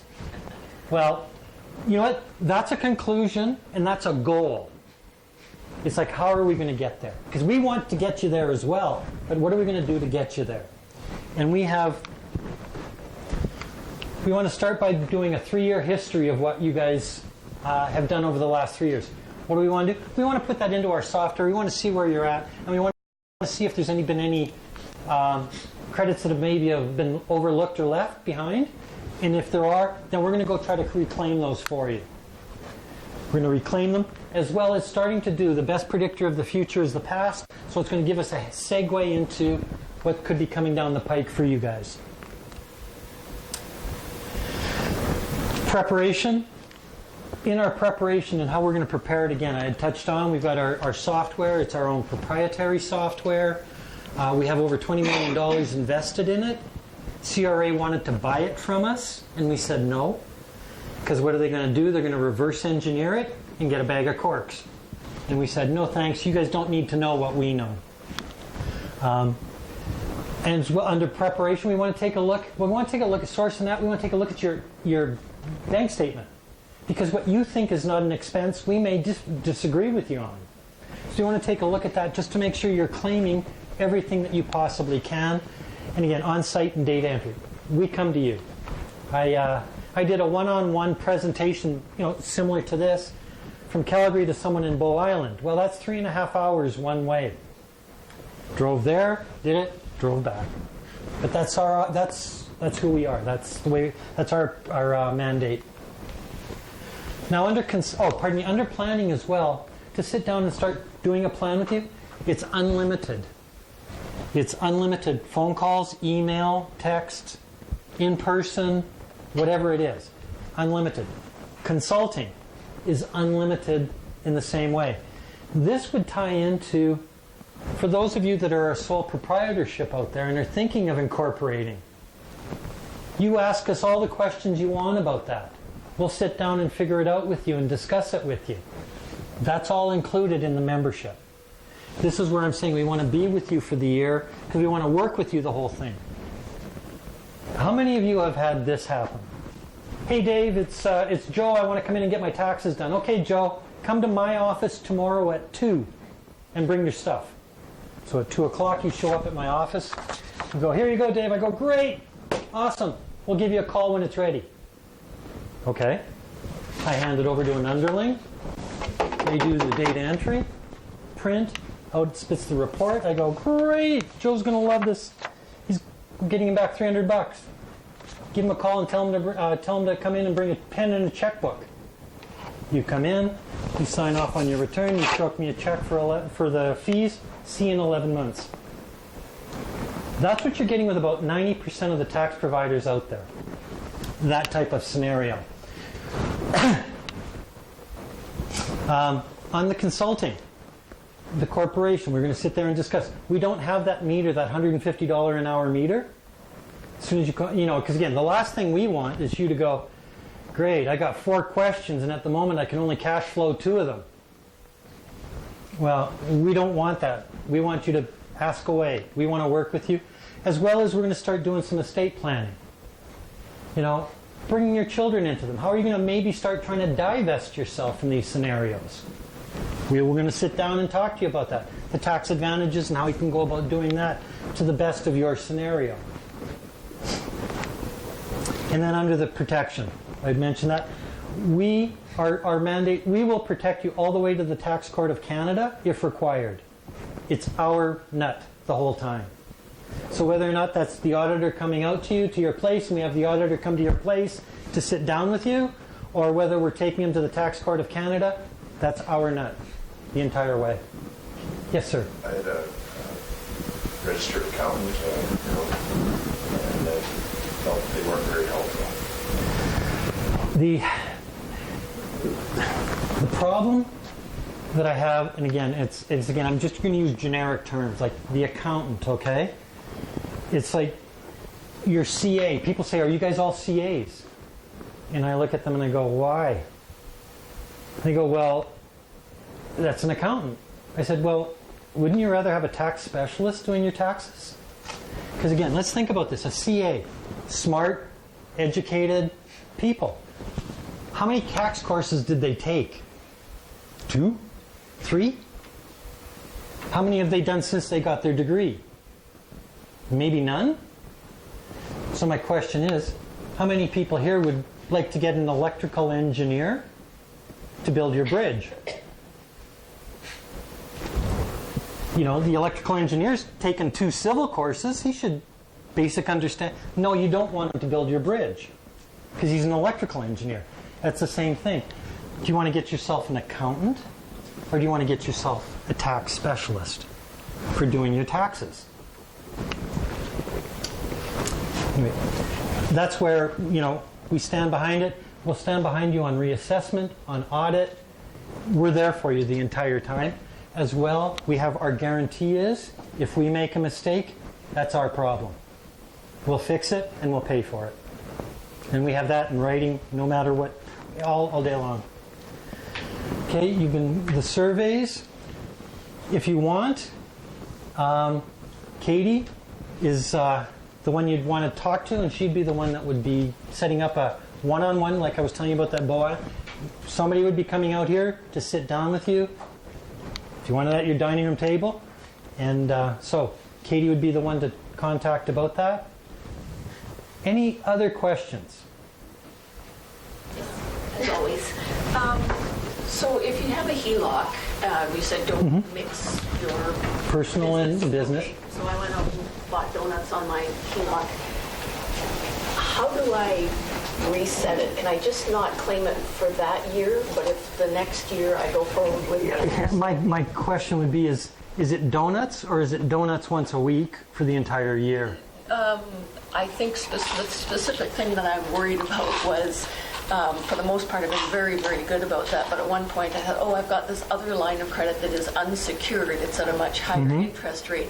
I'll just take whatever, $20,000 out of there, pay on that one because it's at a lower, and it's somewhere at a lower rate. But that's not kind of business. Yeah, I think you may have a bit of a problem. I mean, I would probably want to maybe talk a little bit deeper on that, but you may have a problem in that you may have to clean it up for the year. I guess that is my question. Yeah. How do I clean it up? Like that year is a write-off, but the next year, if I don't do that, am I okay? Well, I would, yeah, exactly. If all the monies that are being taken out of the HELOC are used for business next year, yeah, then that's not a problem. Okay, that's what I... You know, so what you're going to have to do is come up to a point where it's going to be zero balance, or whatever that's explainable on the HELOC. I don't understand zero balance, like you... Well, where's your starting point? You're going to have to come up with a starting point, because you've got a bit of a going mix up here. At some point, you're going to have to reset it, because otherwise these funds will always just keep going forward as a part of that whole thing. So if I take the $20,000 that I put on the higher interest one, put it back. Or got another one and wiped it out or something, yeah. Okay, all right. You know, maybe you could get another one, okay? Eliminate the high interest one, get 2 low interest ones, take the 20 from there, put it back over here, and now you've made your separation. And it doesn't have to be like it would have to be on January 1. Let's say it started on February 1. But it would be, then you're calculating the interest from February 1 forward, and you'd have to forget about what happened in behind. But you're going to have to reset it. Well, it was done in last year, so starting this year I should be okay moving forward then. Right. Claiming the interest to begin with? Last year would have been the first year that I would have thought that I should be able to claim that interest, but last year is when I did that. Okay, but you haven't filed anything. No. That would be something I think we would want to sit down with you. There might be like something creative we could do to get around. Yeah, we'd have to. I also, just before we move on to another question, I did check the health spending account, and it covers, under AIDS, it has visual, speech, and hearing. It will cover your hearing aids. Cindy. Question, maybe a clarification here. Were you saying that our rental businesses were more passive income as opposed to active? Yes. What if we had a corporation that was more property management that we worked for, and your rental holding company corporation? So you have, a couple different corporations with properties in them, and you hire your property management company and you pay them, you'd be taxed less. You're heading down the right path. And again, to specifically answer where that line is, I'm not sure. But it would be, you'd have to go where it's actually, you'd have to prove that it's an active business, yeah. the rental properties. Yeah, so it's a corporation that actively manages Multiple properties and has full-time staff. Now you're getting in down to the right chance where you might have a leg to stand on. What if it's your family that works for that? Then it's starting to get a little muddy. What I've been told is that to get it to a point of being active income is actually quite difficult. But the flip side of that is it's fine that it's like your family is involved and stuff, as long as they don't show up to take a look at what you got going on and you say, well, my niece is managing my Facebook page, that's the only job she has, and I'm paying her $35 an hour for 40 hours a week to do that. Like they're gonna yeah. But if you've got a legitimate family member, or even yourself and there's family intermingled, and you guys are doing legitimate work, then they might fight you on it a little bit, but they've got to draw a line in the sand somewhere for reasonable ability. I wasn't sure. I thought I saw one. Yes. Just a question. It's all very interesting, but for somebody like myself that has nothing going yet, nothing started, is there anything there for me? Or do you have to have some kind of business or something? No, if you've got okay, I'm assuming then that you're T4 income. Yeah. Okay?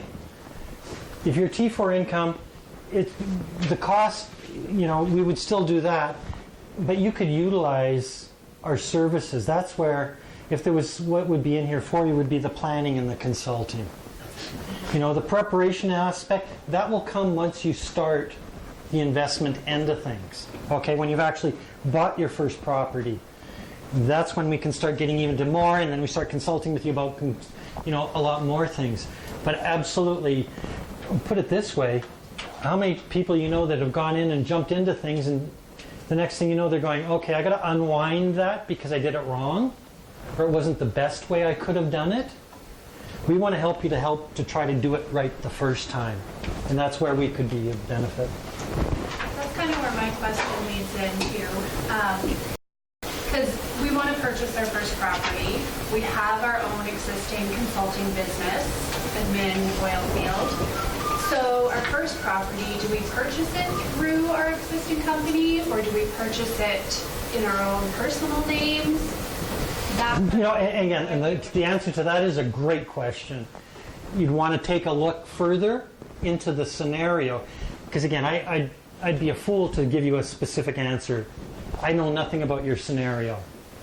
It would be to sit down and get into a little bit more, again, because that is a great question that comes under that consulting wing. To sit down and have that discussion. I didn't quite get, who does the bookkeeping results? Client does his own bookkeeping, or do you do bookkeeping? Okay. With what I've described here, that is with you doing the bookkeeping. Okay? We're going to give you the software. So we use your software? If you want, we can use yours. But you don't have to. Like if you're a pro on QuickBooks, then Mind you, if you were quoting books, you'd be just as good on cashew. But if you're more of an Excel kind of guy, that's okay. Okay, but from what I've described here, that's you doing the bookkeeping. What we have, though, is we can have, it would be your tax specialist would be coming out there and help you with the book. He'd come out and we'd charge $395 a visit, okay? And a visit usually is about 3-4 hours. And typically speaking, most small businesses, it's at best it's quarterly and maybe semi-annually. But it's, again, that also depends on what kind of, how you want your information to flow back to you, if you can wait that long. But, so we would, it could be done by yourself or we can do it for you. And that would be someone coming to your dining room table and doing your books for you. And you guys charge a monthly membership fee versus? The membership fee is the way it's set up. It's an annual fee, and how we do it is it's typically you can pay up front. You pay it when you sign, or what most people do is they 40% at signing, 30% in 30 days, 30% in 60 days. And again, that can be done either by post-dated check or by credit card. So once again, if it's a credit card, then you could sort of morph it into 30, 60, 90. There is one other option out there. We do have a third-party provider. What would you charge for services on an unsecured debt as an interest rate? No, I'm just saying it would be higher because that's a high. It's for a service. And anyway. So we have a third party that will come in and would take a look, and they could do it over 12 months, and their rate starts at $995, which actually, in light of it, is not a horrible interest rate, but it's an interest rate on services nonetheless, which is not the best way to debt finance. Did you already mention too that included in that service, if you ever got called like court, that you guys would? Yep. Example real quickly, and because I know you guys need to move on. The last time we went to the Tax Court of Canada, I was a farmer in northern Saskatchewan. He had a big operation. It was $50,000 of equipment that he said he wanted to write off. We said yes. CRA said no. We said we'll challenge you. They said fine. But usually at that point, if it's $500, CRA knows our reputation. They know we do good work, so they typically have gone, okay, run along. Don't tell anybody. Just run along. We'll let you win this one. But they didn't. So this time we challenged them on it. We went. It cost it cost us in the neighborhood of about $35,000 to challenge that court case. That was all our nut. So, but what we did was we took that information, handed it over to our software guy. He put it into our system. The next year, we put it out and cascaded it out to all our farmers. $3.2 million. That tax challenge that we did, that's what we saved our members the next year. I can do that math in my head that was a good deal for us. Yeah. For sure. So just really quickly, I think we'll wrap it up there. You are welcome to contact me. I'm happy to set up a no-cost, no-obligation consultation for you. During the consultation, we'll take a look at your current tax situation. We'll tell you a little bit more about the services that we offer, see what sort of services you require from us, and at that time, we're able to give you a customized quote.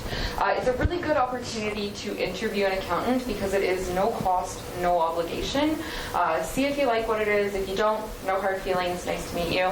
The only thing I will note is just that there is a typo in my phone number.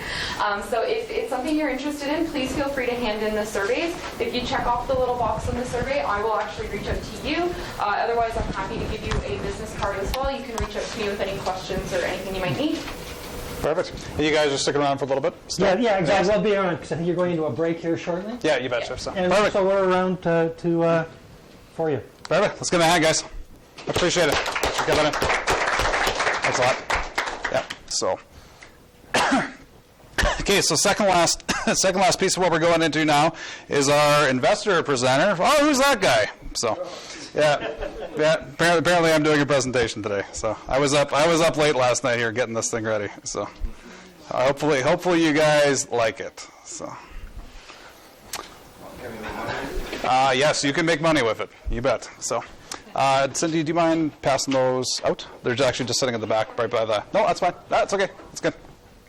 So Cindy's actually going to pass some information out. These are actually some workbooks that I put together for you guys. You don't have to do them today. I would highly recommend it anyways, just at least while we're doing this and the information is here. A lot of it is very generic. You don't have to share it with anybody but yourself. I am going to basically solicit the room for answers every once in a while. Somebody has something they want to share. If we don't, then we'll just kind of keep moving on from there. So believe it or not, this was actually the most difficult slide for me to do, because it was one of those things where I'm like, so I've agreed to give this presentation. I really don't even know what I want to talk about, kind of thing. I kind of played with a topic of wealth, I was going to try to do something really, really clever with the title and everything else, but really the only thing I could really come up with was adventures in life, business, and investing. And my investment career, business career, real estate investing career has very much just been an adventure, and this is kind of my interesting approach on how I want to handle the topic of conversation, at least for today. So, first thing, who's Sean Claremont and why should you care anything about what he says? Well, I can't answer the second question for you, but I can answer the first one, at least anyway. So Indra Devi, this is one of my favorite quotes, and it says, "Freedom is living without chains." So Indra Devi was actually a Russian yoga teacher. So he was actually one of the first, in a lot of cases, actually being coined as the founder of the modern yoga movement, kind of thing. Not that I do a lot of yoga, but I really like the quote. And that was something that she came up with is really resonated with me as to why I really got into any of this to begin with, right? Freedom is living without chains, right? And not necessarily the physical chains, but also just the mental chains that sometimes you can carry around with you that really holds you back from some of the things that you want to do. So INTJ, so this is my Myers-Briggs profile. Be polite, be courteous, show professionalism, and have a plan to kill everyone in the room. So it's basically my personality type to a T. So INTJs are very much strategists. I am an introverted personality type. I don't actually mind getting up and speaking to a room type thing, but if I had the choice of going to a social mixer with a whole bunch of people that I don't know and sitting at home and planning and strategizing, I'm probably going to take the second. So just the way my brain works. So I am an absolute geek for efficiency and process mapping and looking to way to improve things and everything else. I take this into basically approaching everything that I do in life. It's interesting particularly in business, because one of the things I've noticed about business is things can never really be too good. They can always be better one way or the other, and I'm the type of guy that typically never seems to be satisfied just with the way that, at least how the operation is running.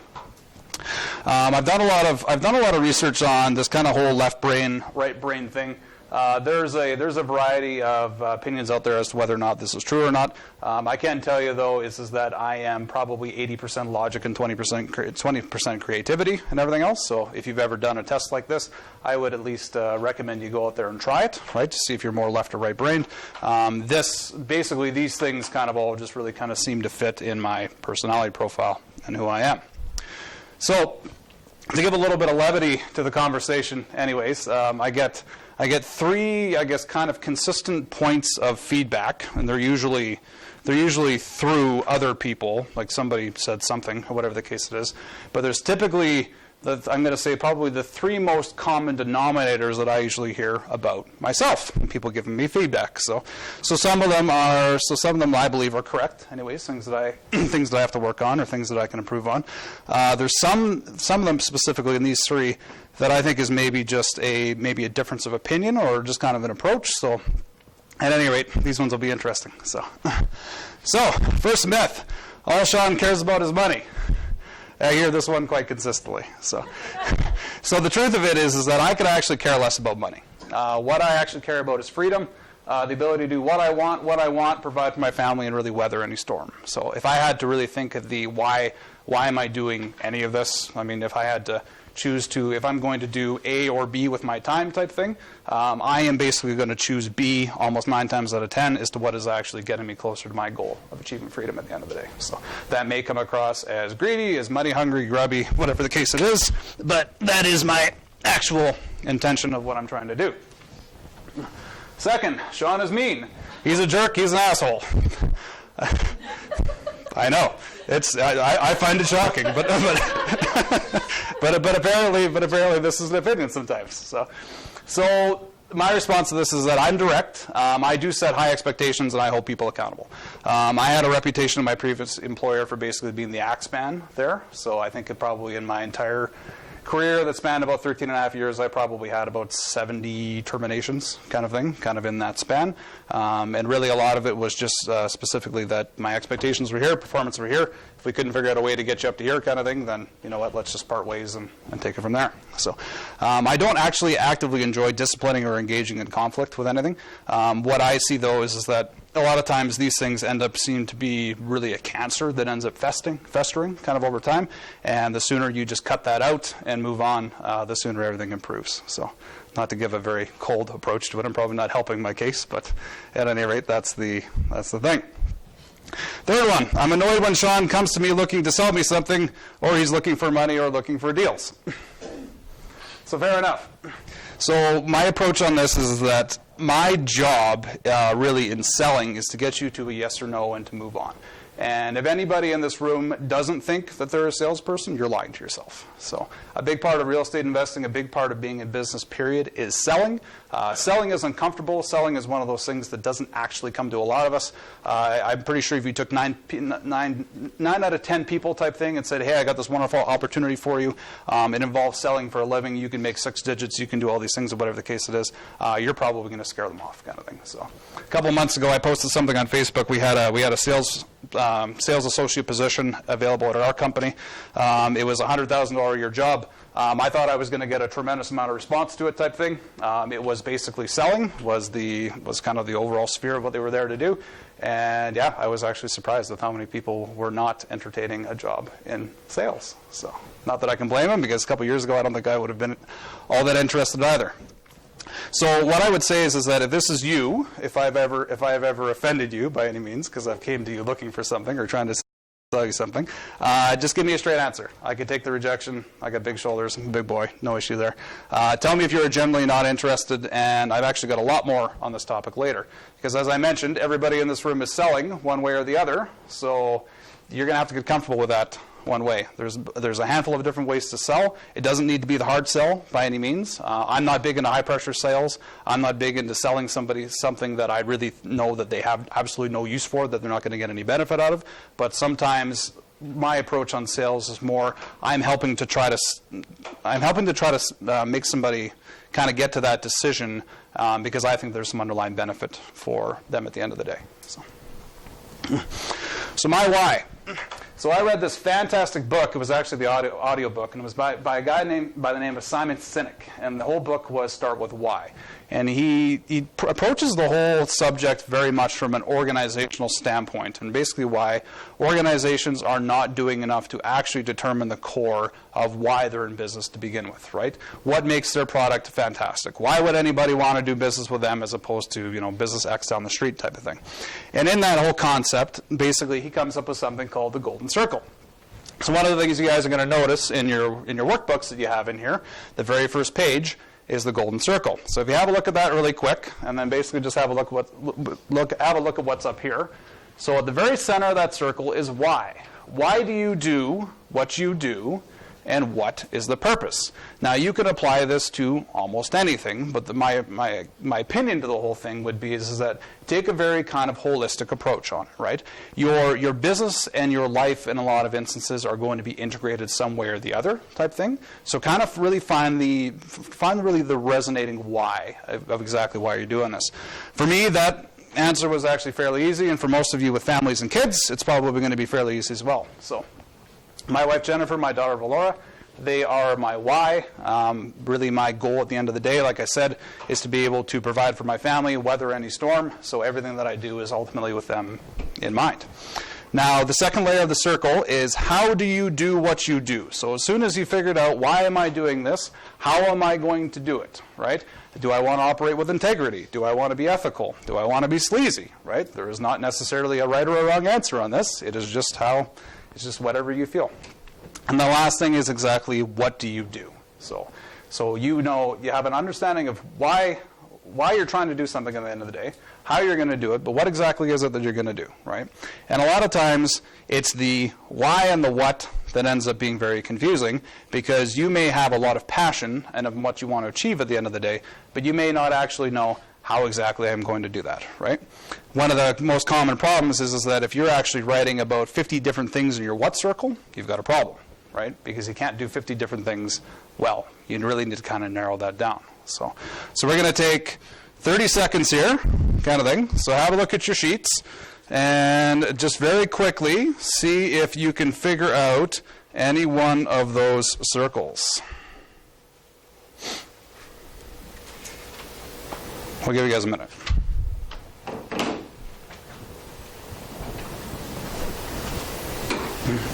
This may make a lot of sense right now. This may not. This may be one of those things you have to give a tremendous amount of thought to. Or this may be something that you figured out a long time ago.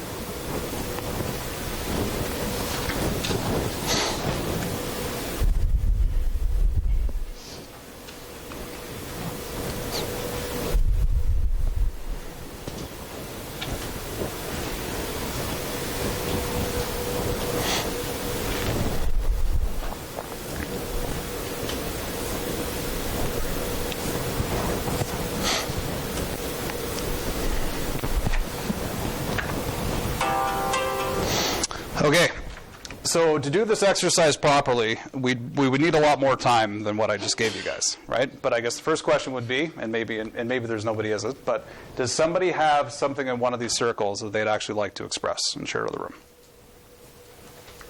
Shelley? So for me, because I've done this a few times, so I'm there.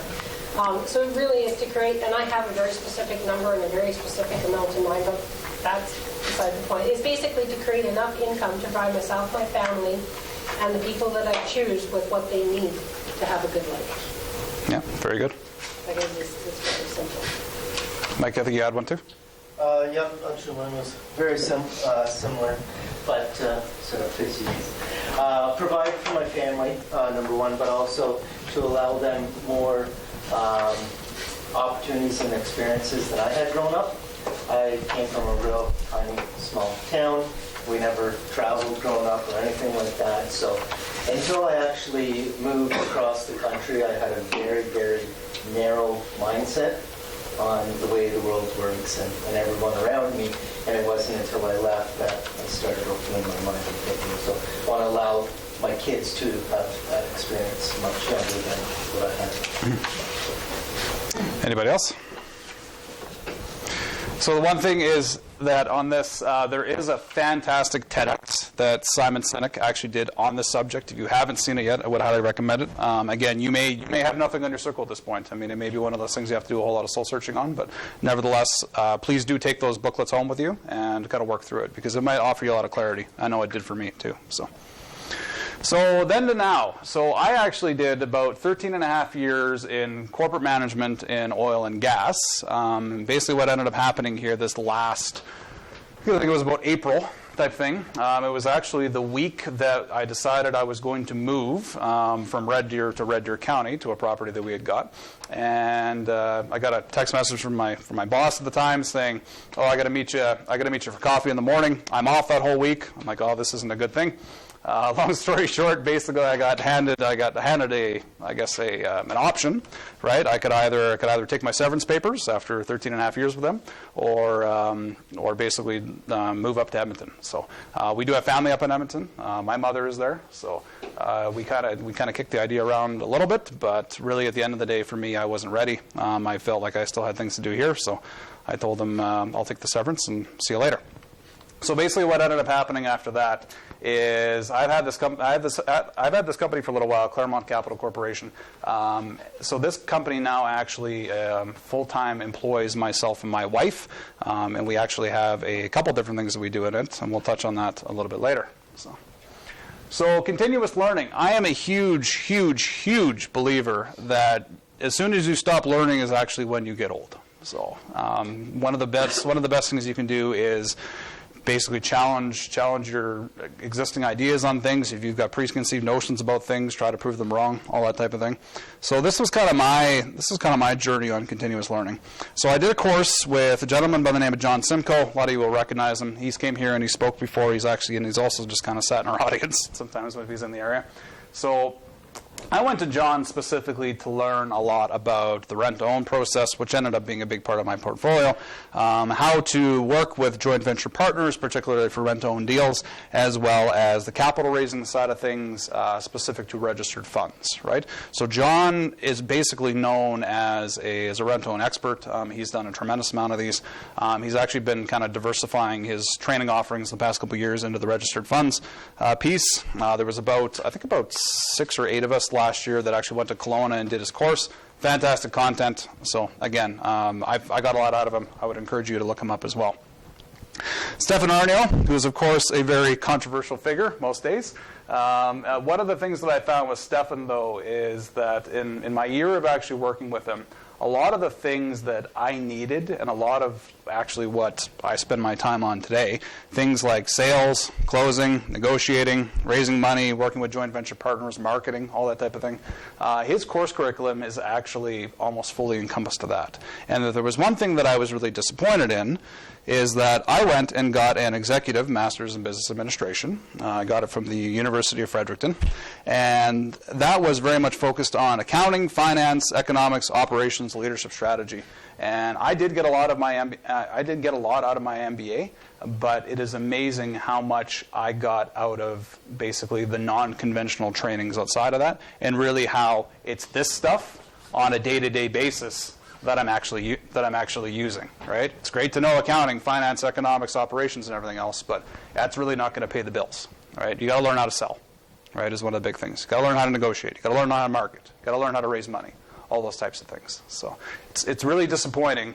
This is just kind of an aside that even though they seem to be so critical skills, particularly for entrepreneurs and real estate investors and investors in general, that really our kind of standard educational curriculum is basically devoid of it altogether. But that's a side rant for me. So enough about me specifically. I'm going to get into some of the deals that I've done. Hot deals ahead, and that's actually kind of more of a joke than anything else. So you'll see why in a minute.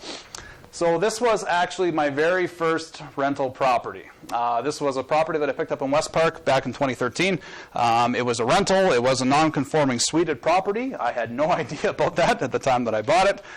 Realtor never disclosed to me that, oh yeah, by the way, you can't rent out both suites or whatever the case it is, even though I specifically said I was going to do that. So again, I didn't know what I didn't know at this point. So I ended up actually trying to do a flip on it and had to take a rent-to-own exit on it because I had a renovation that went wrong, very, very wrong. So really what ends up happening, and I could never actually get a straight answer, but my suspicions are that the contractor actually took the money and spent it on another project altogether, right? If you guys have ever done very large scale renovations, you know that, I mean, it's nothing sometimes to write a $20,000 or $30,000 check kind of thing, and a little bit of it sometimes actually just a hope that it's going to the right spot. So really what ended up happening is that he ended up walking away from the property. So I wasn't even actually finished the drywall mud tape phase type thing, and he just said, sorry, money's been spent, I can't help you anymore, so good luck, see you later. So basically left me holding the bag, right? What ended up happening after that was actually, a tremendous amount of learning. So part of me was, you know what, just lick my wounds, walk away, all that other kind of thing. The more vindictive, angry side of me said, I'm going to bury this guy type thing. He was a sole proprietor. He was not incorporated type thing. So basically, I mean, everything that he had was up for grabs type thing. So what ended up happening, took some legal action. That took, I'm going to guess, probably about 6 months. Ended up getting a judgment on it. Of course, they ignored the judgment. There was a whole pile of things that kind of happened after that. Ended up actually getting him to sign a settlement at the end of the day after I hauled him in front of a judge again. It was a very, very, very interesting day that day when the judge basically told him, oh, you can't ignore this. It has to be paid one way or the other type thing, right? So what we actually ended up settling on was a 7.5-year payout. Is actually what he was going to take to pay me back for everything that was kind of spent over and above, and he paid that back with interest. So So great to get a win at the end of the day, but this guy had absolutely no chance of actually stroking me a check and just kind of giving me what I had owed and what the courts had actually determined what was owed to me. So renovation cost nearly twice the quote that I had received in the whole thing, and really the property was vacant for kind of nearly a year. So thankfully, at the end of it, one of the reasons why I love real estate, because you've got all these kind of multiple exit strategies on it, I was able to actually do a 3-year rental on it, and really I will probably be lucky if I break even on this property at the very end of it. So that was the first very good learning experience. Second one, so this is a West Park duplex rental, and eventually turned this one into a rent-to-own. This one also had a non-conforming suite in it. This one actually did huge cash flows. There was actually no major issues with this home. I think it was last April, the downstairs tenant actually ended up getting his door kicked in, and then I think somebody had actually gone and through and kind of rooted through the upstairs suite, or whatever the case is, even though they were sectioned off. And it was kind of funny because they left basically all the booze in the house. They didn't touch that. There was even like some change in money lying around. They didn't touch that. They went after some prescription medication, very specific prescription medication. So whoever was in there knew exactly what he was looking for, and then basically left. So, but really for the 5 years that I've owned it, that's really been it. Converted this into a rent-to-own with an upstairs tenant who was actually responsible for the basement tenant. That's actually been working very, very well, almost like a landlord in training type course. This one will probably do about 20% ROI when it closes, and it actually still cash flows about $500 a month. So this one was very good as compared to the first one. This was an Anders single-family home. Did this one initially with the intention of doing it as a flip, ended up converting it into a rent-to-own. This one was a private deal. This one was actually a Kijiji We Buy Houses ad that somebody called. And even though it was a private deal, I still paid too much, unfortunately, right? Renovation was slightly over budget, but unfortunately ARV really didn't kind of pan out as expected. ARV, the after renovated value, so what we actually thought the property was going to be worth at the end of it. Estimated return on investment on close of this thing is probably going to be about 5%. So again, not terrible, but yes. Was that because of the market? Like, was it a market shift or just a calculation shift? The combination of a couple things. So even though I got it at what I thought at the time was a heck of a price type thing, my initial intentions were the renovation was going to be quite a bit smaller in scope than really what it ended up turning out to be. Right? You start to get into it, and it's like, I want to have this great product at the end of the day. It's going to look fantastic, and the house actually did look fantastic at the end of the day. I probably should have just bought it for about $30,000 less, kind of somewhere around there, and that would have given me kind of all the leverage I would have needed to kind of actually sell it conventionally. But yeah, a little bit of a challenge. A good learning on that one. Deal number 4 was a Springbrook single-family home, and this one actually was the best of the whole bunch, surprisingly. So this one was initially set up as a rental, actually converted it into a rent-to-own.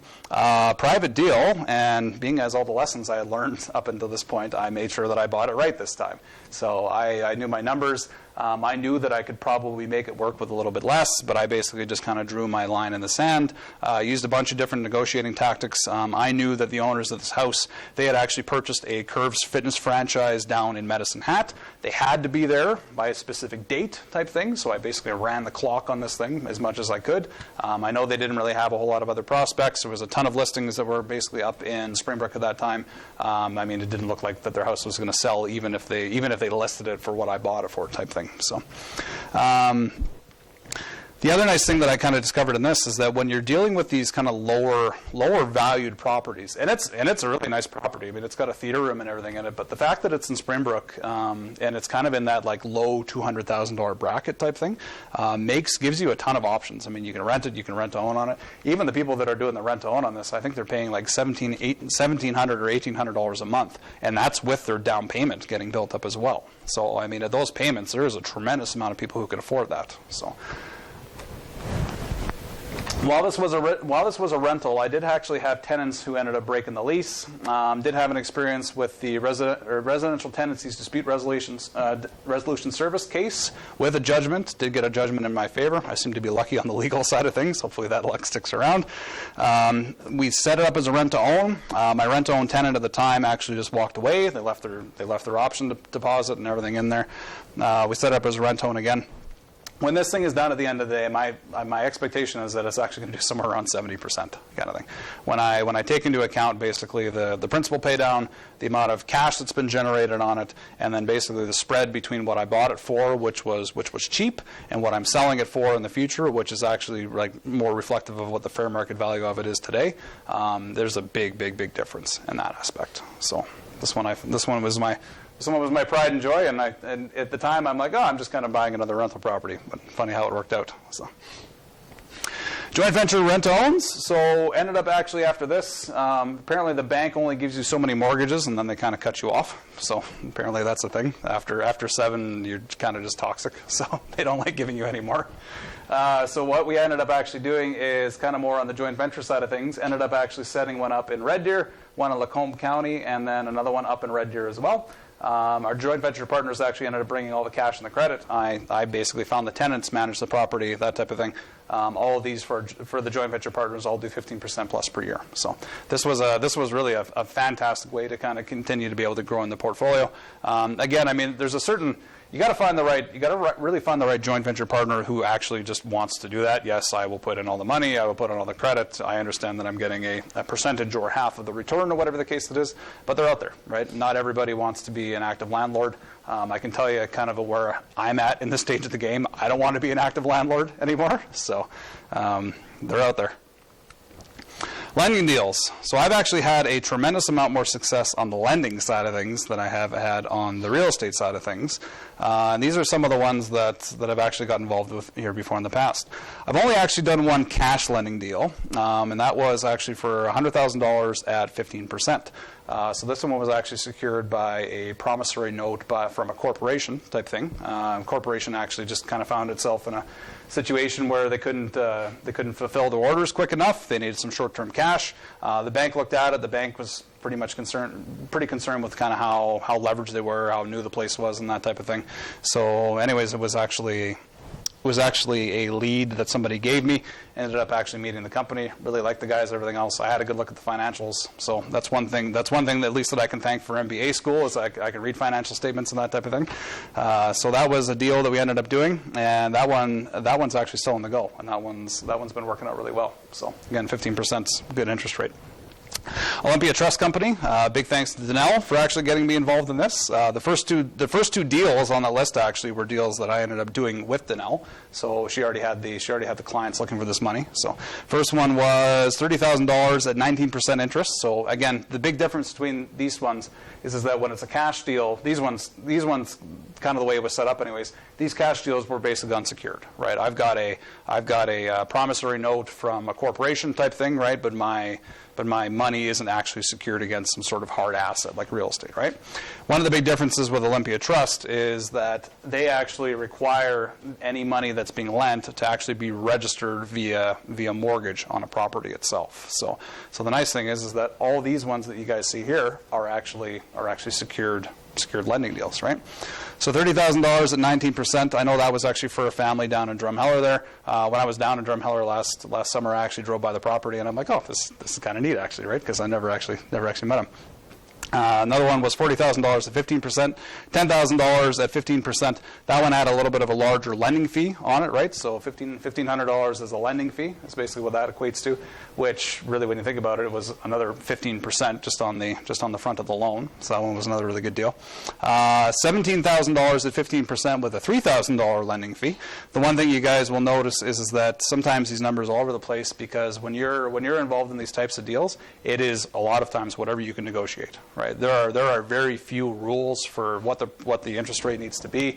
I mean, you have a bare minimum. I think it's 3%. You have the CRA set maximum, which is 60%. That you can go higher than it, I guess. But I mean, you might be looking at criminal charges, so you don't want to do that. But yeah, it's a lot of this is very much what you can negotiate. Yeah. So you actually lent money to Olympia Trust? Yeah, so what you end up doing is that you take your funds, and they can be registered funds. So Olympia Trust also lets you do tax or actually just cash accounts as well. But most people do this with the registered funds because it's usually dead money that's not doing anything, right? So RRSPs, pension plans in the form of a LIRA, tax-free savings accounts, or ESPs, anything like that, can all actually be transferred to Olympia Trust and then actually lent out in that form to whomever is looking for money. Isn't lend it to Olympia. Olympia registers it and manages it. He lends it to actual individuals, gives them a mortgage, basically. If you need a second mortgage on your home, he can lend you a second mortgage. So it's a self-directed. Olympia. Yeah. They call them trustee of the. Yeah, operates very differently than a bank, right? You can't just call up Olympia Trust and say, "Hey, I got $100,000 sitting in my bank account. What can you invest it in?" Olympia does not give you any advice as far as investments go, right? So. So if the borrower defaults, then you have a registered mortgage on their property, and I guess depending on the position of the mortgage, how much the property is worth at that time, basically how the foreclosure proceedings go, that type of thing, would be really your method for cost recovery at that point. So, yeah. Thankfully, it hasn't happened yet. So it's typically a game of statistics. It will probably happen at some point in time. When it happens, I hope it's one of the smaller ones. But yeah. It was kind of a blend of both, right? So one of your best sources for deals for lending is going to be mortgage brokers, right? So Danelle, very heavily involved in this. Sean Impey, somebody else who's very heavily involved in this as well. A couple other mortgage brokers that I've dealt with before in the past who have, I've either approached saying I'm looking for money, or they've approached me saying, hey, do you have any money to lend? Right? They're already representing clients. So some of these were actually just kind of weird situations and weird scenarios, right? One of them was actually a We Buy Houses phone call type thing after kind of talking about his situation more so than anything else. Really, the only reason as to why he was leaving is because he had some debt that just kind of had to get cleared up at that point in time, right? I think that was actually this one, right? Taking a 15% second mortgage from me, and he had the equity on his house anyways, was much better than basically the loan sharks that he owed the money to at something like 36% or something like that, right? So I'm more than happy to not only help him, but I'm also basically growing my investment fund as well. So do the mortgage brokers sort of help you determine, like, if you have to find someone that wants to borrow money, do they sort of look at them and say, yeah, this is a reasonable risk, or don't? Yeah, and a lot of times what you'll end up seeing is that the things like your lending fee and things like your interest rate are going to be very much a reflection of the risk involved type thing, right? So depending on it, right? I mean, higher interest lending is typically going to mean there's a higher chance that they'll default. Lower is typically a little more secured. It doesn't necessarily always go that way, but that's kind of the general rule. But we've done a full mortgage application. Yeah. Bureaus, all of that, income, debt ratios. So you get another lender fee as well. So you get one and he gets one because you've looked at it, and then he looks at what you've looked at to see if he's comfortable. A lot of times clients come in looking for mortgage, and if they don't qualify with traditional financing, so they've already done a full qualification, they're not quite traditional, we have to look at secondary options. Another thing to look at too would be loan-to-value ratios, probably. Oh, that's super important. Yeah. You want to make sure you have enough equity in the home that if it ever goes into foreclosure, there's enough equity that your loan will be paid. Yeah. So one of the great examples, I mean, if you look at this one, so $48,000 at 12% with basically a $350 lending fee, whatever the case it is, right? I mean, after looking at that one, I'm like, yeah, this thing is super secure. I'm really not all that worried about any risk of default or whatever the case it is. The guy that was borrowing the money actually had like $1 million net worth. So I'm like, well, worst case scenario at the end of the day, I mean, there's going to have to be a lot of things that are going to have to go wrong all at once before my money's at risk. So at that point in time, I'm comfortable enough with it. So. Any questions on lending? Net worth. So one of the things that I've been doing, I think for about the past 7 years or so, is I've been tracking my net worth on a monthly basis. It was kind of funny in the beginning. I had no idea what I was doing. But basically, if you don't know where you're at with net worth, you are at risk of, I guess, running into a scenario where all of a sudden, what you think you had, you don't actually have at the end of the day. This may be the best way to me to put it, right?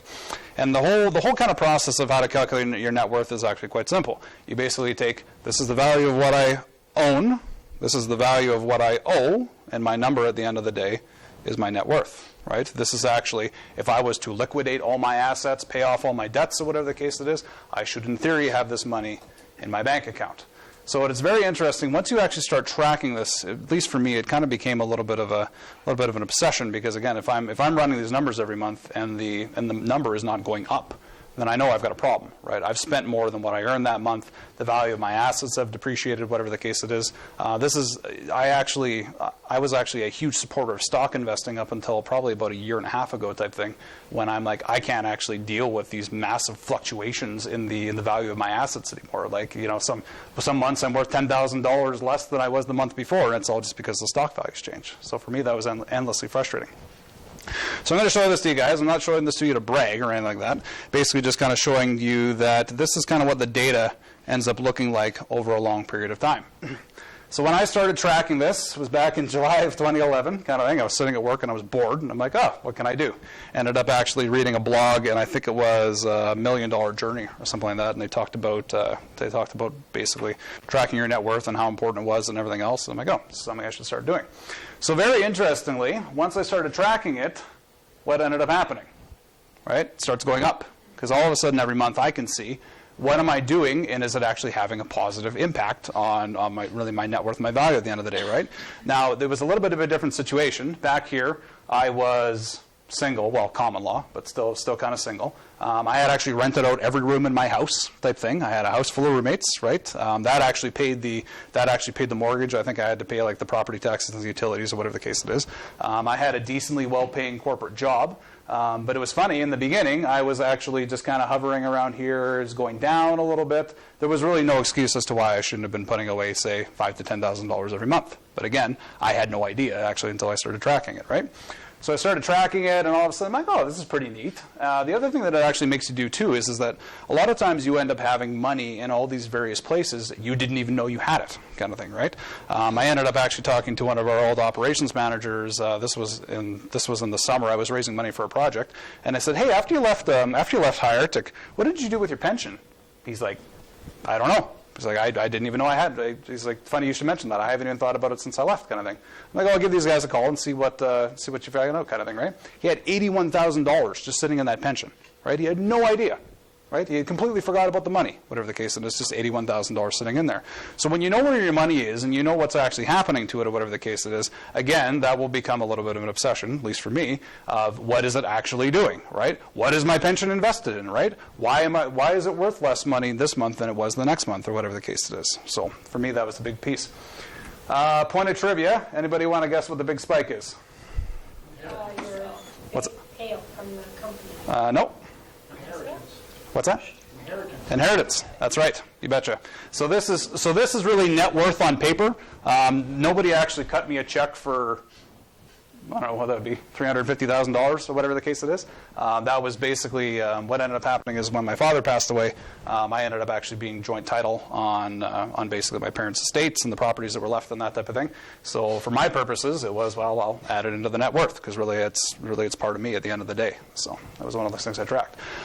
Interestingly enough, this last kind of year type thing, when you look in there, because it was actually sitting about 1.2 at one point in time, and now it's kind of more on that kind of 1.15. This year has been terrible from a net worth perspective.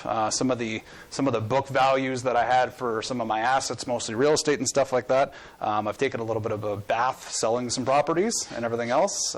So sometimes that's the other thing when you're doing this is that you have to give yourself a very truthful opinion of where am I at. So it's very easy to say, oh, I think my house is worth $10,000 more this month than it was last month, right? Goes in the net worth statement, and basically the value just exists on paper, doesn't actually exist, right?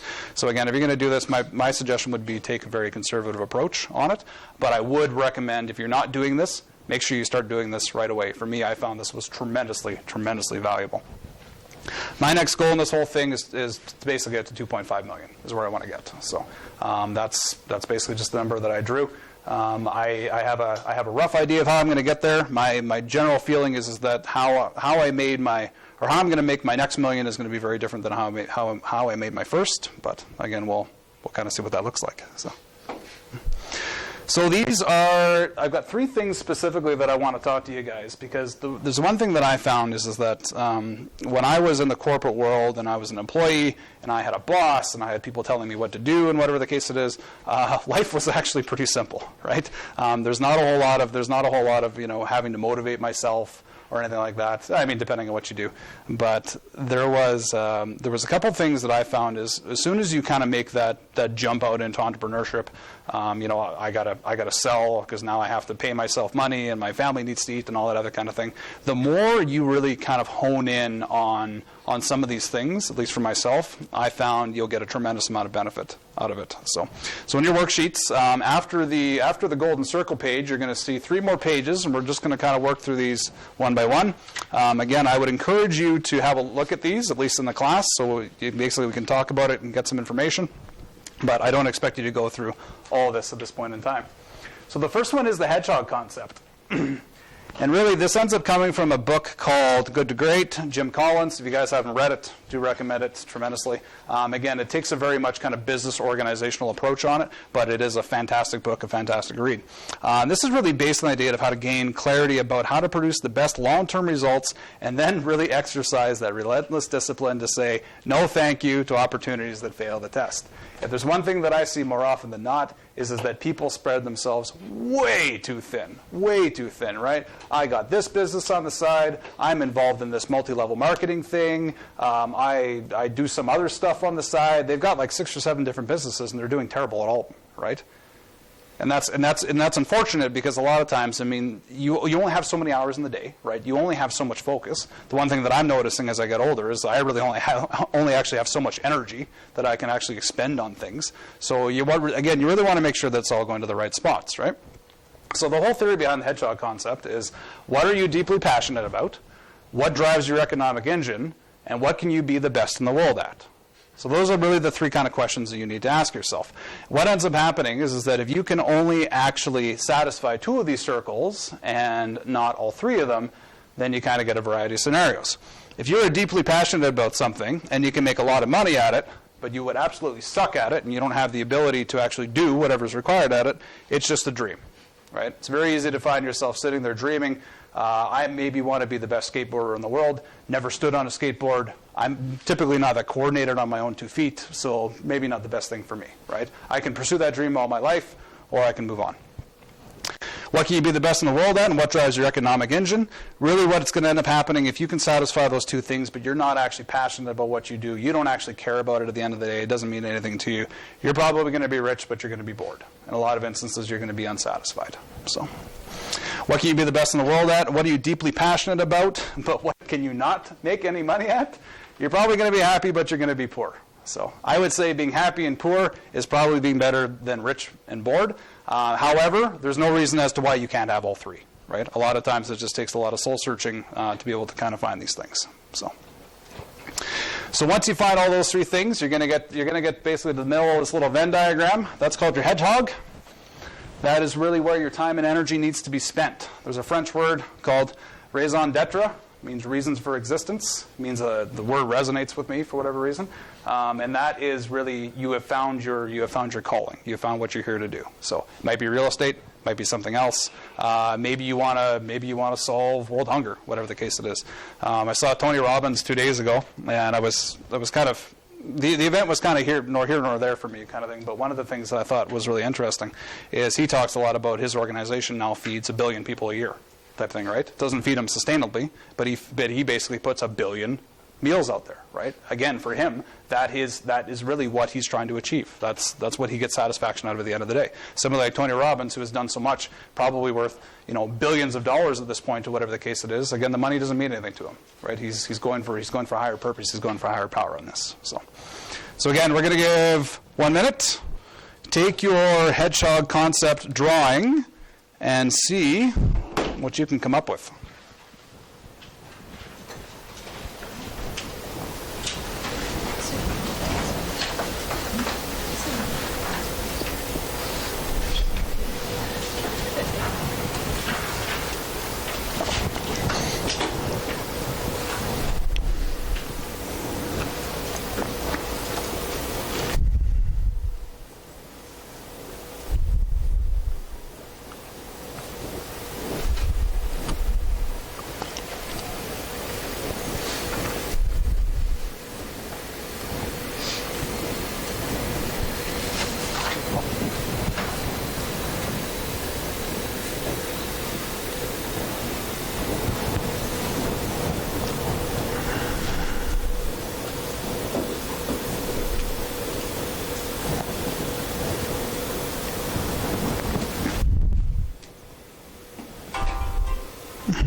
Okay, so again, just in the interest of time, does anybody have something, even on one of these circles, maybe not necessarily drilled in all the way to your hedgehog, but does anybody have something that they'd like to share with the group?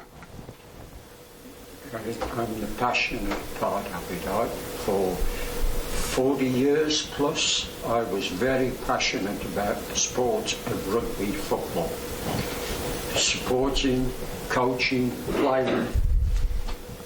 And that's a great example, right? What are you deeply passionate about, right? I'm sorry? Yeah, and that's a great example, right? What are you deeply passionate about? Can you make a lot of money in rugby football? Not really. Well, but probably. It cost me a lot. Yeah, it probably better than average, right? Yeah. You know, and do you actually have the ability to be the best in the world at it, right? Potentially. Yeah, those two sort of go hand in hand. Yeah. I was pretty good at the coaching. Yeah. Yeah. So you found your. A lot of people. You found your reason for existence. Yeah. Anybody else? Give it some thought. It's a very important thing once you can kind of drill into it. It's amazing. It's amazing when you can kind of bring focus to yourself on it. Really, at the end of the day, the whole thought process is to know one big thing and stick with it, right? Don't try to do 10 things good or poorly or average or adequate, whatever the case it is. Find one thing and be the best at it. Well, it's interesting because it's easy to figure out what you're passionate about, and I can figure out what's driving my economic engine. That third one, it just seems really egotistical to say, oh, I would be fabulous at that. That seems like the hardest. And a lot of times what ends up happening is that, I mean, this doesn't become something where, oh, all of a sudden I decide I'm going to be the best world at it and I'm going to be it, right? There's one thing that I find fascinating, and I'm not a sports guy at all, but talking or researching athletes, right? When you research some of the big guys, like, and again, I'm gonna probably just throw these statistics. If there's any sports people in the room, I apologize ahead of time. But somebody like Michael Jordan, right? You know, he talked a lot about he would practice shooting hoops for like 6 hours a day, right? And it was practice, train, working with different coaches and all this other kind of thing, right? Somebody like Wayne Gretzky, right? I mean, he decided that, you know, I'm deeply passionate about hockey. I can make a lot of money at it. I can be the best in the world at it, but it's going to take me practicing probably. Does anybody know how often he practiced? Probably a tremendous amount to be able to do something like that. Have you read Outliers? I don't think I have, but I think I have the audiobook. Yeah. I'd recommend that because it really talks about how the best in the world became best in the world. Yeah. And it really comes down to, he quantified it and said 10,000 hours. Yeah. So you have to really understand that if you want to become really good at something, you better be prepared to put in 10,000 hours. Yeah. And what you'll see more often than not is that a lot of times people will decide, well, I'm deeply passionate about this. I can make a lot of money at it. I'm going to be the best in the world at it. But after putting in 100 tough hours in it, I'm not interested in it anymore, right? And that's the challenge, and that's really where, yeah, yeah, and that's really where the things like discipline and passion and stuff like that come in. So. It's called Outliers by Malcolm Gladwell. So next concept we're going to talk about is the wealth triangle. So the wealth triangle was something put out by Dan the Man Locke, another controversial figure, but again, somebody who I find is content. A lot of it is just absolutely fascinating. Yeah, I read his book. Yeah, pretty much. So the whole basis of the wealth triangle is that there's three things ultimately that you need as part of your business or as part of really your income generation strategy, right? You need high income skills because when you're working, you actually want to make sure that you are getting the most possible money that you could be making for your time to put into it because again, your time is limited, right? You need a scalable business that's going to generate you cash flow. And you need a high return investment, something that is ultimately going to be adding to your net worth at the end of the day.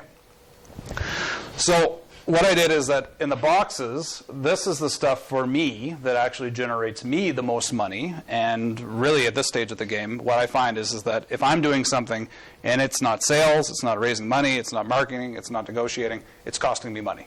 Because I can actually be making more money doing sales, raising money, negotiating, and marketing than anything else I can do. So sitting and filing my taxes, waste of time. Not worth it, right? Trying to do my own bookkeeping, waste of time at this stage of the game, right?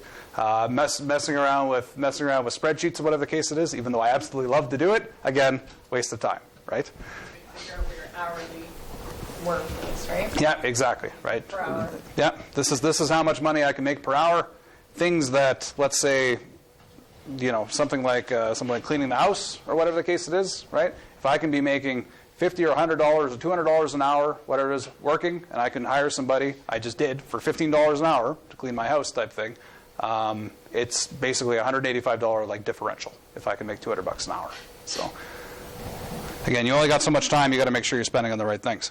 So what ends up happening is that Dan Locke basically put this out and said that $10,000 a month should be a great initial goal for you to shoot for, right? And it's going to sound, for some people it might be, oh yeah, $10,000 a month. For other people it's going to be like, oh wow, $10,000 a month. That's more money than I ever thought I could make, kind of thing, right? So the whole theory behind this is that you need to be looking for a position or job that can provide that level of income. Again, you might not be making $10,000 a month. Maybe you're making $2,000, and maybe you're extremely happy in what you're doing, and maybe you want nothing to do with this. In which case, that's fine, right? You don't have to go down this path. Nobody is forcing you, type thing. A lot of jobs that are typically paid for performance will allow you to get to those levels of income. Sales jobs are particularly great for this, right? If you're a realtor, you can basically make as much money as you want. You need to be selling more houses or attracting more buyers and closing more deals, type thing, right? Same kind of thing. If you sell cars or whatever the case it is, you can make as much money as you want, but you need a sales strategy, a way to get leads, market, close, all those types of things. And a lot of times what ends up happening is that you need to learn and train your necessary skills. Again, back to one of my earlier slides, most of my day now is sales, raising capital, marketing, and negotiating, none of which I learned in school, which is endlessly frustrating. I had to go out and basically find private coaches or guys with private real estate investing programs or whatever the case it is to actually teach me these skills. So who would have guessed? But that's what ended up happening. In a lot of instances, I paid quite a bit of money to learn these skills. But as long as you use it, and as long as you're going to learn whatever you use and you're going to make money on it at the end of the day, again, one of the best things you can do is be investing in yourself. So again, the theory speaks to is that once you have those high-income skills, and once you can actually be earning as much money as you possibly can, so that when you're working, you're actually earning as much money as you can, the next thing you need is a scalable business. So for me, I haven't really figured out exactly what this looks like quite yet, but I have a feeling it's going to probably end up somewhere kind of in that e-commerce business or training type sphere, right? And it needs to be predictable in such a way that you can inject X number of marketing dollars and it should produce X number of dollars in sales, right? So Danelle, you're a mortgage broker. A big part of your job probably relies on lead generation, right? Actually getting people to say, hey, I need a mortgage, right? Because you get paid every time you sign a mortgage at the end of it, right? So now would you say in your business you've been able to kind of predict, oh, for every $1,000 of marketing that I spend, I can generate roughly this much in sales? Close, because I have a lead tracker. This is where all my leads are and what percentage actually end up in closed deals. Yeah. So I can kind of look at categorize my leads into where they came from, so I can kind of see what is most profitable. Yeah. Most businesses, and this is a little bit of a anomaly or a paradox kind of thing, but most businesses hate spending money on marketing kind of thing, right? It's money that just goes out of the door. The other thing that's really almost the double whammy on this is that a lot of times when you need to spend money on marketing is when you don't have any money. You don't have any sales. So again, the more scalable the type of business you can get into, the more predictable you can get it. Again, the theory is relatively simple. It is not very easy to try to implement something like this, right? You want to be able to say, for every $40 that I put into marketing, I get $100 in sales. I mean, there is going to be a lot of guessing, testing, and everything else that's going to go into actually getting to that point. But it's very important. The last piece of it is the high return investment. Now, what ends up happening is that most people typically start here. And the theory goes is that that's actually one of the last things you want to be looking at. So I violated this rule because actually I have probably more of this and not really a whole lot of that. So at this stage of the game, I'm trying to kind of catch up and go this route. For me, really, my high return investments look like lending in real estate, as you guys already saw, more lending than real estate, unfortunately. But again, lending, real estate, dividend stocks, I'm not as hot on them as I used to be, type thing. There's also a lot of like niche investments out of there, people who like buy and sell wine and all this other kind of stuff. Again, you have to have some understanding of what all that looks like. But there is the potential for generating a lot of different creative high return investments on that. So any questions on that one? Okay, so last theory is this thing called intentional congruence. It's got a funny name, but it actually is quite important. Again, this actually came from a course that I did with Stefan called Your Best Self. And what ends up happening is that this is a very much kind of self-reflection into your image, your concept, your esteem, your talk, really what you want your life to look at. And one of the exercises that you do in here is you actually do something called intentional congruence. And the whole theory behind intentional congruence is that basically everything that you do has to have some sort of interlinking impact to it. And if you end up doing this exercise and you find that you have circles that are basically disconnected, then again, it's one of those things where you have to have a really kind of hard look at yourself and say, am I actually spending time in the right places, right? If I spend time here and I'm not getting any impact on the rest of my life, why am I doing that to begin with, right? So what ended up happening here, particularly in the past 6 months, is that when we kind of engaged on this self-employed realm, or whatever the case it is, we actually had to figure out what exactly does our intentional congruence look like, right? Are we going to take on any client underneath the sun? Because I did have some people like, oh, hey, Sean, I hear you're consulting now. I'd like to hire you, whatever the case it is, right? And some of them I just turn down and say, you know what, whatever you do is really not linked to what I'm trying to do in the grand scheme of things, so I don't really see it as a good means of putting my time there. So Claremont Capital Corporation, myself and my wife Jennifer, so we're basically both directors, shareholders, employees of the company, everything else. Caria, right, big part of everything that I do. And what ends up happening for Claremont Capital Corporation is we have a series of clients, Vina Originals, which is actually Jennifer's previous employer, so we contract them. Cindy Dooley Real Estate, so Cindy and Jennifer actually work together as well, particularly on the marketing and the administration side of things. Team Snubbing, which was actually formed by a couple ex-coworkers of mine when I worked at Higher Tech Energy. 198 Loans, which is a local lending company. Broder Homes, which I have an equity stake in a partnership with the owner in that. And then basically what ended up happening, again, over the past 6 months, is that all these other companies started basically being formed and growing and everything else, each with kind of its own purpose and application. The whole thought process behind this, though, is that if I'm working here, it actually somehow impacts everything on this, right? The things that are unrelated to my life, to my business, and everything else, I have basically removed them and stopped doing them in any way, shape, or form. This is not an easy exercise by any means. One of the things you're going to notice in your handouts there is that you do have an intentional congruence map, and basically what it looks like is it looks like the sun with a bunch of planets orbiting it, right? The sun is basically where you want to determine what is the one thing that I need to be doing that is going to impact everything else around me, right? Depending on where you're at in your life, in your business, everything else, that may be very simple, that may be very complicated, right? If you're just getting started out in real estate investing, one of the most important things you can be doing is picking up the phone, making phone calls, right? What you might find out very quickly is that everything you want in your real estate investing world can be had, but your sun and that whole configuration is to pick up the phone. Right? Picking up the phone may lead you to rental properties, may lead you to flips, may lead you to rent-to-owns, may lead you to finding money, may lead you to joint venture partners. But none of those things happen if you pick up the phone, right? So depending on where you're at, that is going to change. So all of us have a limited amount of time and energy in which to invest ourselves and accomplish our goals. Impact on the larger circles should transfer to the smaller ones, the wave or the ripple effect. Intentional congruence will change over time, right? If all of a sudden your business gets to the point where I don't need to make any more phone calls because I have people coming to me and bringing me deals and I have all these deals on the go and I got all this business activity or whatever the case it is, maybe making phone calls is not the center of your universe anymore, right? Maybe then it's more I need to actually figure out, how do I grow a team? How do I actually hire somebody to answer the phone for me? How do I hire a project manager? How do I hire an accountant? All those type of things. Then you might actually be moving kind of more into the leadership realm. So, really quickly, and I know we skipped the last one just in the interest of time, but I'm going to give you guys one more minute and see what you can figure out on your intentional congruence map.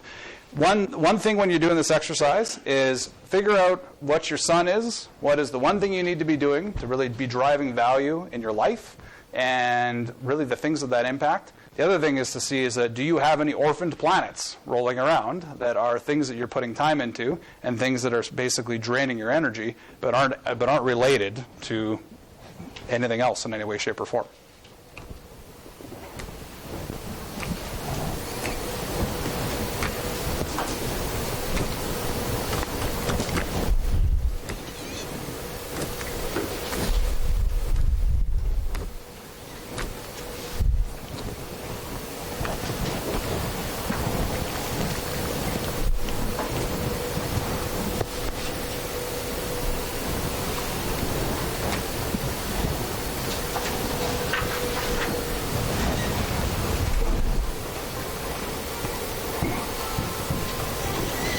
Okay, and that's time.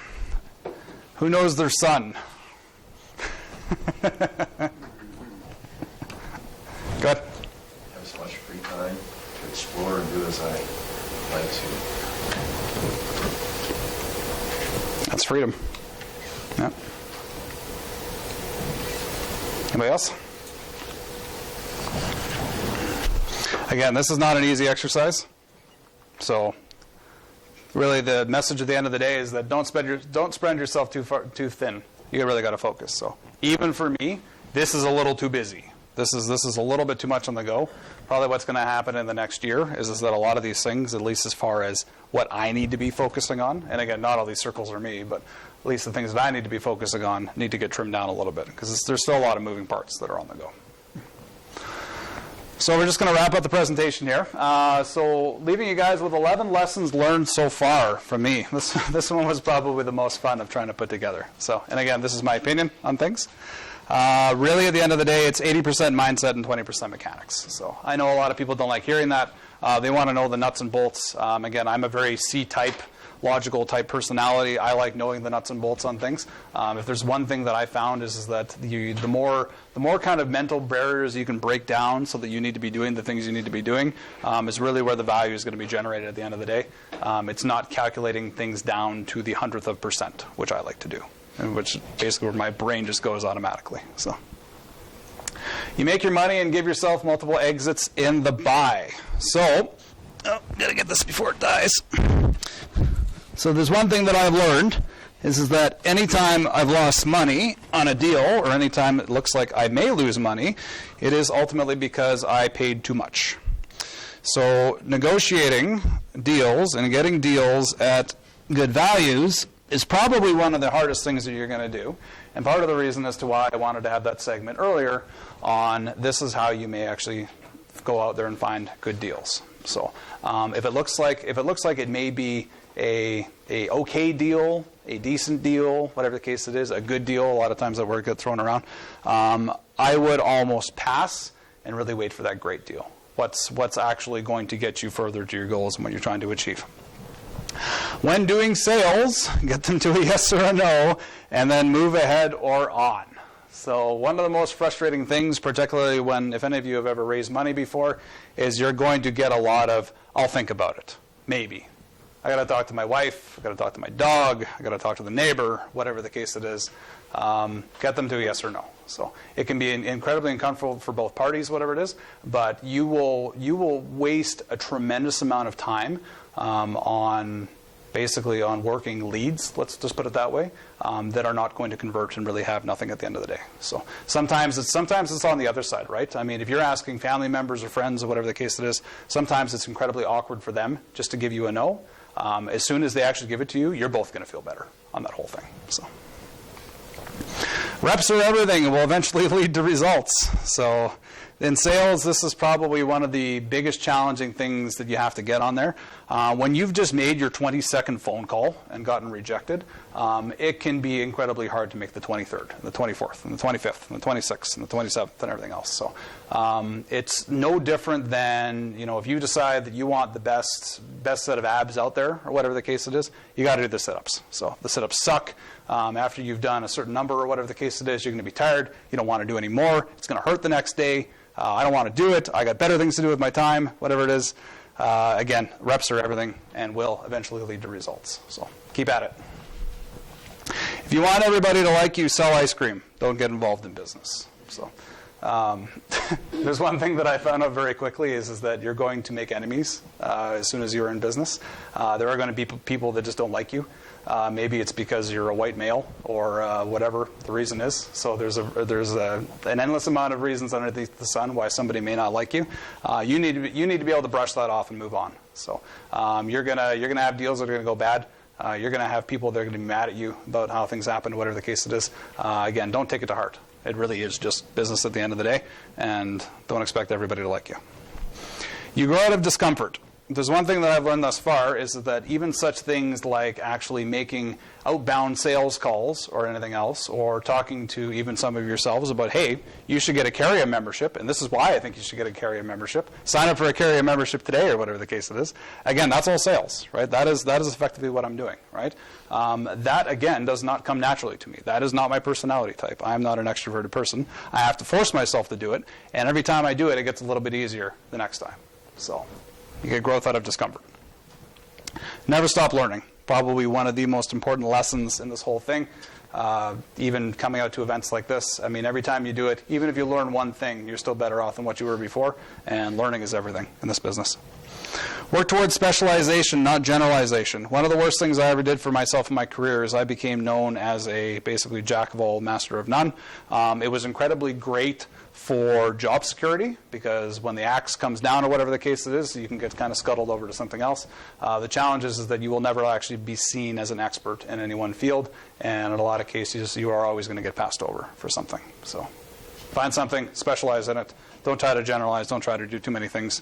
You can't do that many things that well anyways. So achieving success is actually quite simple, but it's not easy. So when you think about something as simple as, I want to lose weight, well, you need to get your ass to the gym, probably. You need to exercise, and you need to eat, or you need to burn more calories than what you consume, right? Is going to help you lose weight, right? It's a very simple theory on the whole thing. It is actually not easy to put that into practice, right?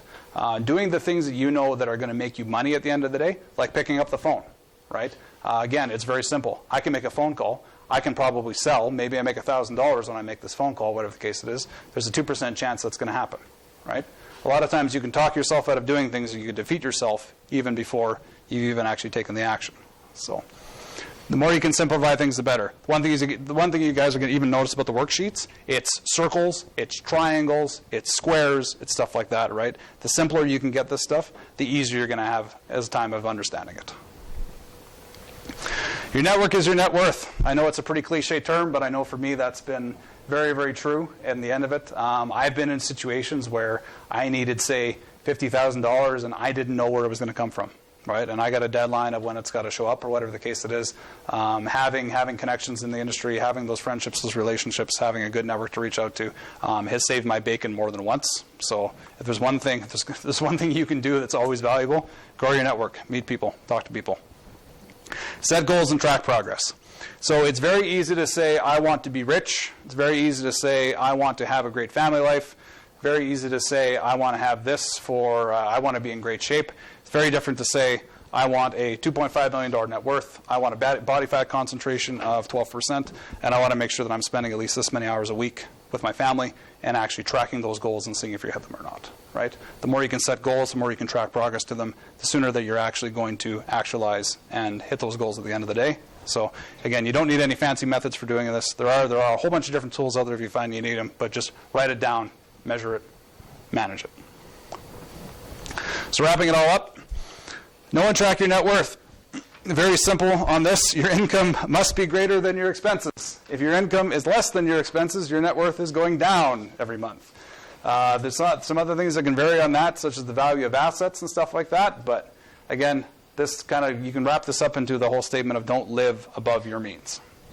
Find what you're deeply passionate about, what you can make money at, and what you can be the best of the world at. That is the hedgehog concept in itself. Focus on, first, the development of high-income skills, then building a scalable business, and then high-return investments. Again, it is very, very easy to just jump to this one without worrying about these ones, but it is short-sighted in the long run. You need to make sure that you're working on these as well. Build out intentional congruence, and everything should connect. It's not a very clear thing a lot of the time. You know, what should my son be? What are the things that are connected to my son? Again, the more you think about that, the more value you're going to get out of it in the long run. So, and that's it. That's all I got.